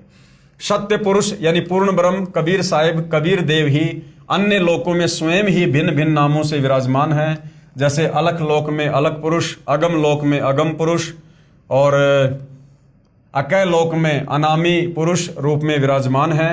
ये तो उपमात्मक नाम है, परंतु वास्तविक नाम उस पूर्ण पुरुष का कबीर देव, भाषा भिन्न होकर कबीर साहिब है। अब भाइयों और बहनों, सिख धर्म के प्रवर्तक आदरणीय नानक जी की वाणी में भी सृष्टि रचना का संकेत है, प्रमाण है। आदरणीय नानक जी की वाणी में सृष्टि रचना का प्रमाण है। हम यहाँ पर नानक जी के नाम के आगे साहिब शब्द का यूज नहीं कर सकते, क्योंकि वर्तमान में भाइयों और बहनों कलयुग की बिचली पीढ़ी है, मोक्ष का प्राइम टाइम है। हालांकि नानक जी की भूमिका कबीर परमात्मा ने की थी, लेकिन हम वर्तमान में चूंकि कलयुग की बिचली पीढ़ी में हमने सतगुरु रामपाल जी को सतगुरु धारण कर लिया है, और हमारे लिए हमारे सतगुरु से बढ़कर फिर और कोई साहिब नहीं है। यदि हमने किसी और में साहिब देखा, किसी और को साहिब माना, तो फिर हम पतिव्रता पद से नीचे गिर जाते हैं। आदरणीय नानक जी की वाणी में सृष्टि रचना का संकेत है। श्री नानक जी की अमृतवाणी महला 1 राग बिलावलू अंश 1 गुरु ग्रंथ साहिब पेज नंबर 839। आपे सचू किया कर जोड़ी, अंडज फोड़ी जोड़ी बिछोड़, धरती आकाश किए बैसन कहूं थाऊं, राती दिन तू किए भऊ भाऊ। ये पंजाबी है जो हिंदी में लिखी हुई है। जिन किए करी वेखण हारा, तृतीया यानी तीनों, ब्रह्मा विष्णु महेशा, देवी देव उपाय वैशा, पौन पानी अग्नि विसराऊं, ताहि निरंजन साचो नाऊं, तिसु मही मनवा रहिया लिव लाई, पर्णवती नानकू काड़ू न खाई। उपरोक्त अमृतवाणी का भावार्थ है कि सच्चे परमात्मा सत्य पुरुष ने स्वयं ही अपने हाथों से सर्व सृष्टि की रचना की, यानी अपने वचन से, अपने शब्द से। उसी ने अंडा बनाया, फिर फोड़ा तथा उसमें से ज्योति निरंजन निकला। यानी सिख धर्म के प्रवर्तक नानक जी की वाणी में भी, गुरु ग्रंथ साहिब में भी सृष्टि रचना का प्रमाण है कि ज्योति निरंजन यानी काल की उत्पत्ति सतलोक में कैसे हुई। कबीर परमात्मा ने वो अंडा बनाया, उसमें आत्मा प्रवेश करी, अक्षर पुरुष को जगाने के लिए जल में अंडा छोड़ा, अंडा 2 भाग हुआ, उसमें से जो आत्मा निकली, नानक जी कह रहे हैं वो कौन था? वो ज्योति निरंजन था, वो काल था। उसी पूर्ण परमात्मा ने सर्व प्राणियों के रहने के लिए धरती, आकाश, पवन, पानी आदि 5 तत्व रचे। अपने द्वारा रची सृष्टि का स्वयं ही साक्षी है, दूसरा कोई सही जानकारी नहीं दे सकता। यानी कबीर परमात्मा अपने द्वारा रची गई सृष्टि का खुद ही साक्षी है, क्योंकि सर्वप्रथम परमात्मा अकेले ही थे और वे स्वयं ही यहाँ इस पृथ्वी लोक पर आकर सृष्टि रचना की यथार्थ जानकारी देते हैं। तो तत्वदर्शी संत के रूप में खुद कबीर परमात्मा ही धरती पर आते हैं। फिर अंडे के फूटने से निकले निरंजन के बाद तीनों श्री ब्रह्मा जी, श्री विष्णु जी तथा श्री शिव जी की उत्पत्ति हुई, तथा अन्य देवी देवता उत्पन्न हुए, तथा अनगणित जीवों की उत्पत्ति हुई। उसके बाद अन्य देवों के जीवन चरित्र तथा अन्य ऋषियों के अनुभव के 6 शास्त्र तथा 18 पुराण बन गए। पूर्ण परमात्मा के सच्चे नाम यानी सतनाम की साधना अनन्य मन से करने से तथा गुरु मर्यादा में रहने वाले को श्री नानक जी कह रहे हैं कि काल नहीं खाता, यानी उसका मोक्ष हो जाता है। राग मारू अंश अमृतवाणी महला 1 गुरु ग्रंथ साहिब पेज नंबर 1037। सुनहु ब्रह्मा विष्णु महेशु उपाये, सुने वर्ते जुग सपाए, ईसु पद विचारे सो जनुपूरा, तिस मिलिए भरमु चुकाईदा, शाम वेदु ऋगु जुजरू, अर्थर बणु, ब्रह्म में मुख माया है त्रैगुण, ताकि कीमत कहीं न सके, को त्यों बोले ज्यों बुलाईदा। क्या अनुवाद किया है गुरुदेव ने? उपरोक्त अमृतवाणी का सारांश है कि जो संत पूर्ण सृष्टि रचना सुना देगा तथा बताएगा कि अंडे के 2 भाग होकर कौन निकला, जिसने फिर ब्रह्मलोक की सुन में अर्थात गुप्त स्थान पर ब्रह्मा विष्णु शिव जी की उत्पत्ति की, तथा वह परमात्मा कौन है जिसने ब्रह्म यानी काल के मुख से 4 वेदों पवित्र ऋग्वेद, यजुर्वेद, सामवेद, अर्थर्वेद को उच्चारण करवाया। वह पूर्ण परमात्मा जैसा चाहे वैसा ही प्रत्येक प्राणी से बुलवाता है। इस सर्व ज्ञान को पूर्ण बताने वाला संत मिल जाए तो उसके पास जाइए, तथा जो सभी शंकाओं का पूर्ण निवारण करता है वही पूर्ण संत अर्थात तत्वदर्शी है, जो वर्तमान में सतगुरु रामपाल जी हैं। आप अपनी किसी भी प्रकार की शंका का, जो भी आपको आध्यात्मिक शंका है, आप निसंकोच अपनी शंका का समाधान उनके सत्संग सुनकर, उनके द्वारा लिखी गई पुस्तकें पढ़ के कर सकते हैं। श्री गुरु ग्रंथ साहिब पेज नंबर 929, अमृतवाणी श्री नानक जी की, राग रामकली महला 1, दक्षिणी ओंकार।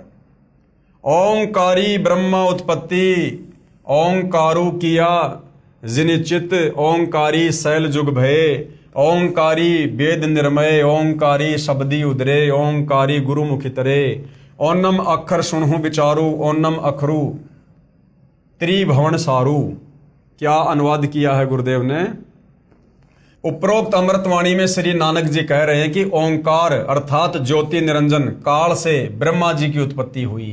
कई युगों मस्ती मारकर ओंकार यानी ब्रह्म ने वेदों की उत्पत्ति की, जो ब्रह्मा जी को प्राप्त हुए। 3 लोक की भक्ति का केवल एक ओम मंत्र ही वास्तव में जाप करने का है।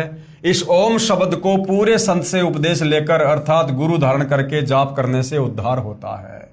विशेष श्री नानक जी ने तीनों मंत्रों ओम प्लस तत् सत का स्थान स्थान पर रहस्यात्मक विवरण दिया है। उसको केवल पूर्ण संत तत्वदर्शी संत ही समझ सकता है। यानी सतगुरु रामपाल जी ने ही गुरु ग्रंथ साहिब को देखकर पढ़कर और सिख भाइयों को समझाया है, अन्य भगत समाज को समझाया है कि आदरणीय नानक जी के द्वारा जो वाणियाँ बोली गई हैं, जो आगे चलकर गुरु ग्रंथ साहिब के रूप में लिपिबद्ध की गई हैं, उनमें सृष्टि रचना का ज्यों का त्यों प्रमाण है। उसको केवल पूर्ण संत तत्वदर्शी संत ही समझ सकता है, तथा तीनों मंत्रों के जाप को उपदेशी को समझाया जाता है। गुरु ग्रंथ साहिब पेज नंबर 1038, उत्तम सतगुरु पुरुष निराले, शब्दी रते हरि रस मतवाले, रिद्धि बुद्धि सिद्धि ज्ञान गुरु ते पाइये, पूरे भाग मिलाइदा, सतगुरु ते पाए बिचारा, सुन समाधि सचे घरबारा, नानक निर्मल नादू शब्द धुनि, सचू रामे नामी समाजदा। क्या अनुवाद किया गुरुदेव ने? उपरोक्त अमृतवाणी का भावार्थ है कि वास्तविक ज्ञान देने वाले सतगुरु तो निराले ही हैं। वे केवल नाम जाप को जपते हैं, अन्य हठ योग साधना नहीं बताते। यदि आपको धन दौलत पद बुद्धि या भक्ति शक्ति भी चाहिए तो वह भक्ति मार्ग का ज्ञान पूर्ण संत ही पूरा प्रदान करेगा। ऐसा पूर्ण संत बड़े भाग से ही मिलता है। वही पूर्ण संत विवरण बताएगा कि ऊपर शून्य यानी आकाश में अपना वास्तविक घर सतलोक परमेश्वर ने रच रखा है। उसमें एक वास्तविक सार नाम की धुन आवाज हो रही है। उस आनंद में अविनाशी परमेश्वर के सार शब्द से समाया जाता है, अर्थात उस वास्तविक सुखदायी स्थान में वास हो सकता है, अन्य नामों तथा अधूरे गुरुओं से नहीं हो सकता। आंशिक अमृतवाणी महला पहला श्री गुरु ग्रंथ साहिब पेज नंबर 359 और 360।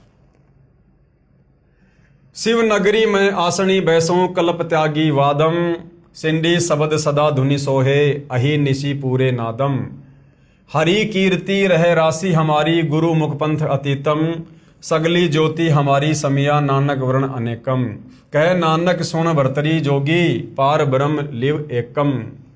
उपरोक्त अमृतवाणी का भावार्थ है कि श्री नानक जी कह रहे हैं कि हे भरतरी योगी जी, आपकी साधना भगवान शिव तक है, उससे आपको शिव नगरी में स्थान मिला है, और शरीर में जो सिंगी शब्द आदि हो रहा है वह इन्हीं कमलों का है, तथा टेलीविजन की तरह प्रत्येक देव के लोक से शरीर में सुनाई दे रहा है। हम तो एक परमात्मा पार ब्रह्म अर्थात सर्व से पार जो पूर्ण परमात्मा है, अन्य किसी और एक परमात्मा में लो यानी अनन्य मन से लगन लगाते हैं। हम ऊपरी दिखावा भस्म लगाना हाथ में डंडा रखना नहीं करते। मैं तो सभी प्राणियों को एक पूर्ण परमात्मा सत्य पुरुष की संतान समझता हूँ। सब उसी शक्ति से चलायमान है। हमारी मुद्रा तो सच्चा नाम जाप गुरु से प्राप्त करके करना है, तथा क्षमा करना हमारा बाणा यानी वेशभूषा है। मैं तो पूर्ण परमात्मा का उपासक हूँ,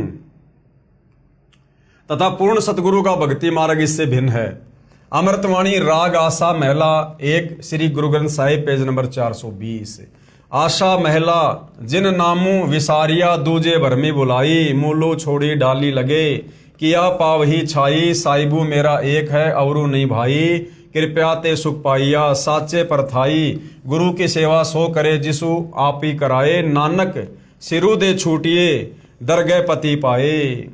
उपरोक्त वाणी का भावार्थ है कि श्री नानक जी कह रहे हैं कि जो पूर्ण परमात्मा का वास्तविक नाम भूलकर अन्य भगवान के नामों के जाप में भ्रम रहे हैं, वे तो ऐसा कर रहे हैं कि मूल यानी पूर्ण परमात्मा को छोड़कर डालियों, तीनों गुण रूप रजगुण ब्रह्मा, सतगुण विष्णु, तमगुण शिव जी की सच्चाई यानी पूजा कर रहे हैं।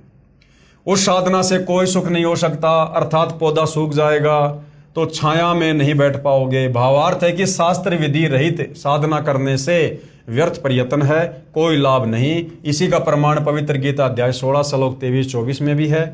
उस पूर्ण परमात्मा को प्राप्त करने के लिए मनमुखी यानी मनमानी साधना त्याग कर पूर्ण गुरुदेव को समर्पण करने से तथा सच्चे नाम के जाप से ही मोक्ष संभव है, नहीं तो मृत्यु के उपरांत नरक जाएगा।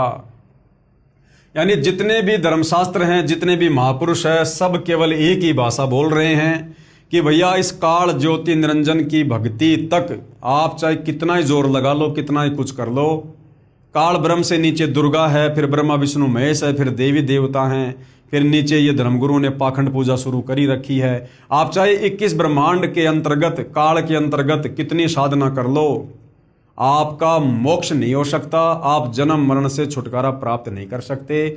उसके लिए भैया कबीर परमात्मा समय समय पर खुद ही धरती पर तत्वदर्शी संत बनकर आते हैं, सच्चे सतगुरु बनकर आते हैं। उनसे उपदेश लेकर आजीवन मर्यादा में रहकर भक्ति करने से ही आप सतलोक जा सकते हो। श्री गुरु ग्रंथ साहिब पेज नंबर 843 844 बिलावलू महला।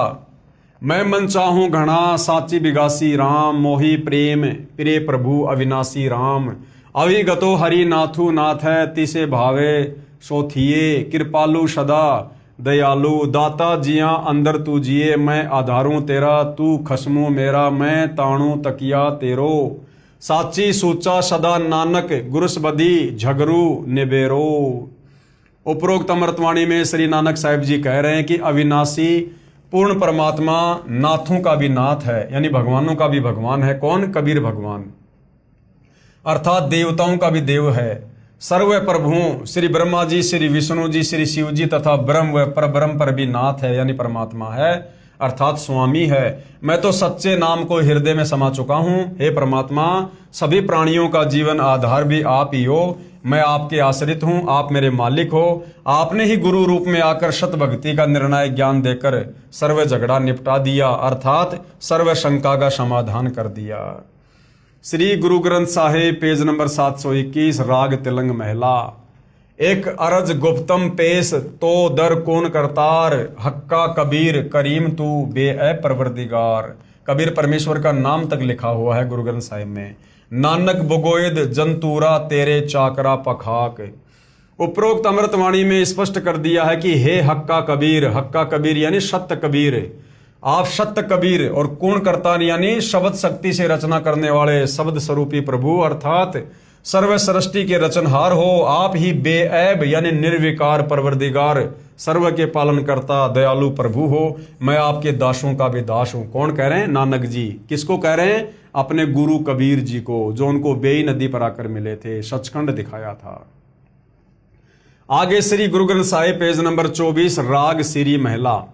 तेरा एक नाम तारे संसार, मैं एह आस एहो आधार। नानक नीच कह विचार, धानक रूप रहा करतार।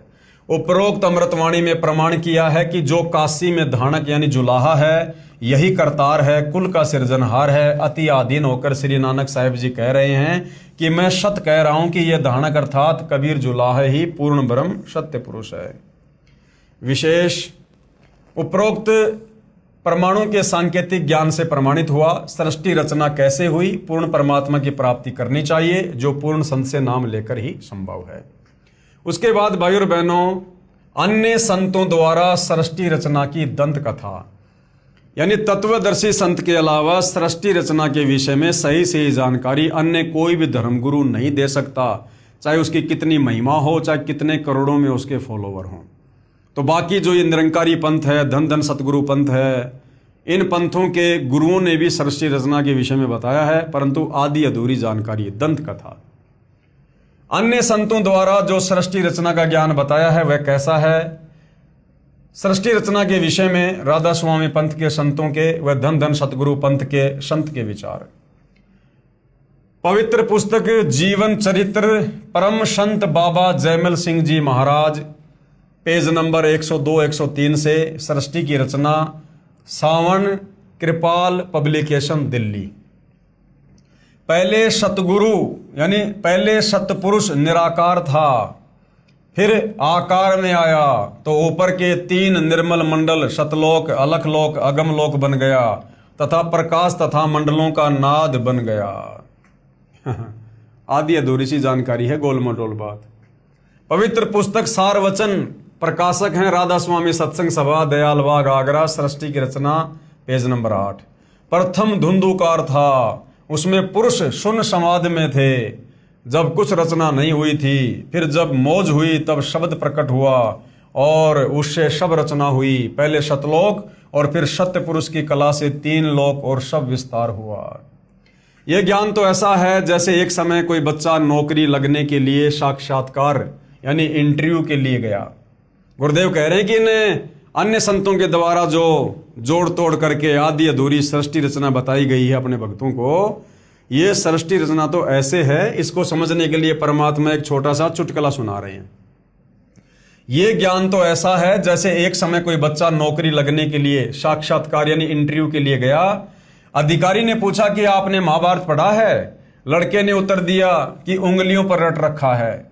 अधिकारी ने प्रश्न किया कि 5 पांडवों के नाम बताओ। लड़के ने उत्तर दिया, एक भीम था, एक उसका बड़ा भाई था, एक उससे छोटा था, एक और था तथा एक का नाम मैं भूल गया। उपरोक्त सृष्टि रचना का ज्ञान तो ऐसा जानो। सत्य पुरुष व सतलोक की महिमा बताने वाले वे 5 नाम ओंकार, ज्योति निरंजन, ररंकार, सोहम, सतनाम देने वाले व 3 नाम अकाल मूर्ति, सत्य पुरुष, शब्द स्वरूपी राम देने वाले संतों द्वारा रची पुस्तकों से कुछ निष्कर्ष।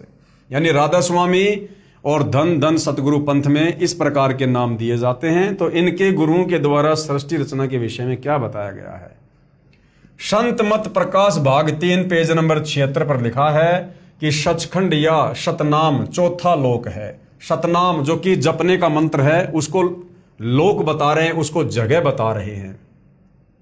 यहां पर सतनाम को स्थान कहा है। फिर इस पवित्र पुस्तक के पेज नंबर 79 पर लिखा है कि एक राम दशरथ का बेटा, दूसरा राम मन, तीसरा राम ब्रह्म, चौथा राम सतनाम। यहां पर राम बता दिया सतनाम को।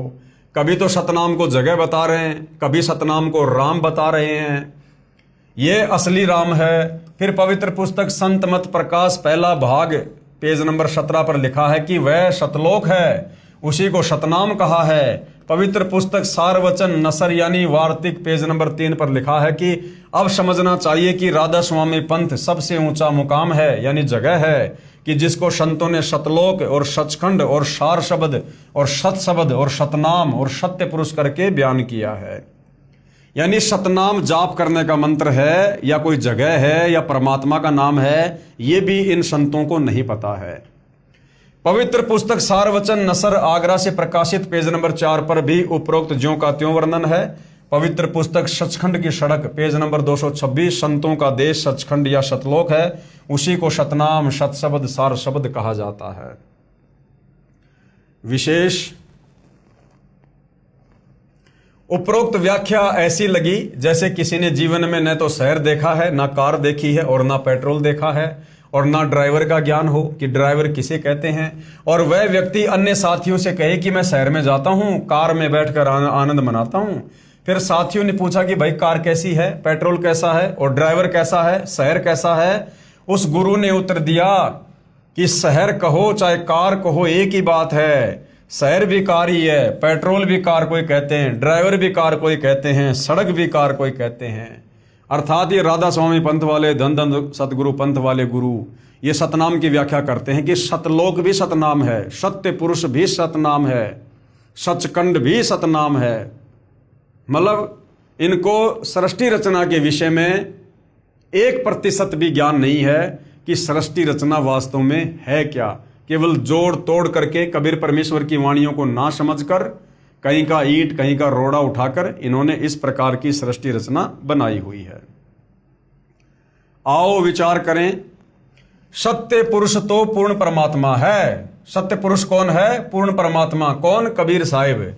और सतनाम क्या है? सतनाम वह दो मंत्र का नाम है, जिसमें एक मंत्र ओम है और दूसरा है तत्, जो सांकेतिक है। तथा इसके बाद सारनाम भगत को पूर्ण गुरु द्वारा दिया जाता है। ये सतनाम तथा सारनाम दोनों सुमरण करने के नाम हैं। सतलोक वह स्थान है जहां सत्य पुरुष रहता है। पुण्य आत्माएं स्वयं निर्णय करें तथा सत्य असत्य का। तो भाई और बहनों, इस पवित्र पुस्तक ज्ञान गंगा के ऊपर जो सृष्टि रचना को समझाने के लिए वीडियो बन रहे हैं, तो सृष्टि रचना यहाँ पर समाप्त हो जाती है। हमें पूज्य गुरुदेव भगवान परमेश्वर रामपाल जी ने इस पवित्र पुस्तक ज्ञान गंगा में सृष्टि रचना का कंप्लीट ज्ञान दे दिया है कि भैया कबीर परमात्मा कौन थे, ऊपर के चार लोक परमात्मा ने कैसे रचे, किस प्रकार से रचे, फिर परमेश्वर ने किस प्रकार से नीचे की सृष्टि की रचना की, और किस प्रकार से ये काल ब्रह्म दुर्गा और ब्रह्मा विष्णु महेश के साथ मिलकर और किस प्रकार से ये जीवों की उत्पत्ति कर रहे हैं। और हम जीवों की उत्पत्ति क्यों करते हैं? इस काल के भोजन के लिए करते हैं। हम यहाँ पर अपने कर्म का दंड भोग रहे हैं, जो गलती हमने सतलोक में की थी। और जब तक हम वापस सतलोक पहुंचाने वाली भक्ति नहीं करेंगे, और सतलोक पहुंचाने वाली भक्ति खुद सतलोक से चलकर कबीर परमात्मा तत्वदर्शी संत के रूप में खुद ही धरती पर प्रकट होकर समझाते हैं। और जब तक हम तत्वदर्शी संत के सत्संग नहीं सुनेंगे, उनकी शरण में नहीं आएंगे और मर्यादा में रहकर भक्ति नहीं करेंगे, हम इस काल बलि की जेल से, जन्म मरण के चक्कर से, लक 84 योनियों के कष्ट से बाहर नहीं निकल सकते। तो भाई और बहनों, आगे के ज्ञान को समझने के लिए, अध्यात्म को समझने के लिए, किसी भी धर्म के धर्म ग्रंथ को समझने के लिए, गीता वेद कुरान पुराण बाइबल को समझने के लिए हमने सृष्टि रचना का ज्ञान होना अति आवश्यक है, ताकि हम आगे के ज्ञान को बखूबी सरलता से समझ सकें। तो भाई और बहनों, सृष्टि रचना पूज्य गुरुदेव भगवान ने जो बताई है, जो लिखी है, वो सर्व धर्मों के सर्व धर्म शास्त्रों से प्रमाणित है। अब आगे ज्ञान गंगा पुस्तक में जो ज्ञान है, उसको जब हम सुनेंगे, देखेंगे, पढ़ेंगे, समझेंगे, तो हमारे मन में किसी प्रकार की कोई भी शंका उत्पन्न नहीं होनी चाहिए। इसलिए गुरुदेव ने पहले सृष्टि रचना हमें पूरी समझाई है। तो भाई और बहनों, आज के वीडियो में केवल इतना ही, और प्रार्थना करूंगा यदि आपको सतगुरुदेव जी का ज्ञान धीरे धीरे समझ में आ रहा है, तो आप जी YouTube पर गुरुदेव के सत्संग सुनिएगा और अतिशीघ्र उनसे नाम उपदेश लेकर अपनी आत्मा के कल्याण की दिशा में आगे बढ़िएगा। तो आज की वीडियो में भाई और बहनों केवल इतना ही। कल रात्रि 8:30 बजे हम फिर आगे बढ़ेंगे। तब तक पूज्य गुरुदेव भगवान हम सबको आज्ञा दे, सद्बुद्धि दे, हमारा मार्गदर्शन करे, हमें भ्रमने भटकने से बचाए। बंदी छोड़ सतगुरु रामपाल जी परमेश्वर जी की जय हो।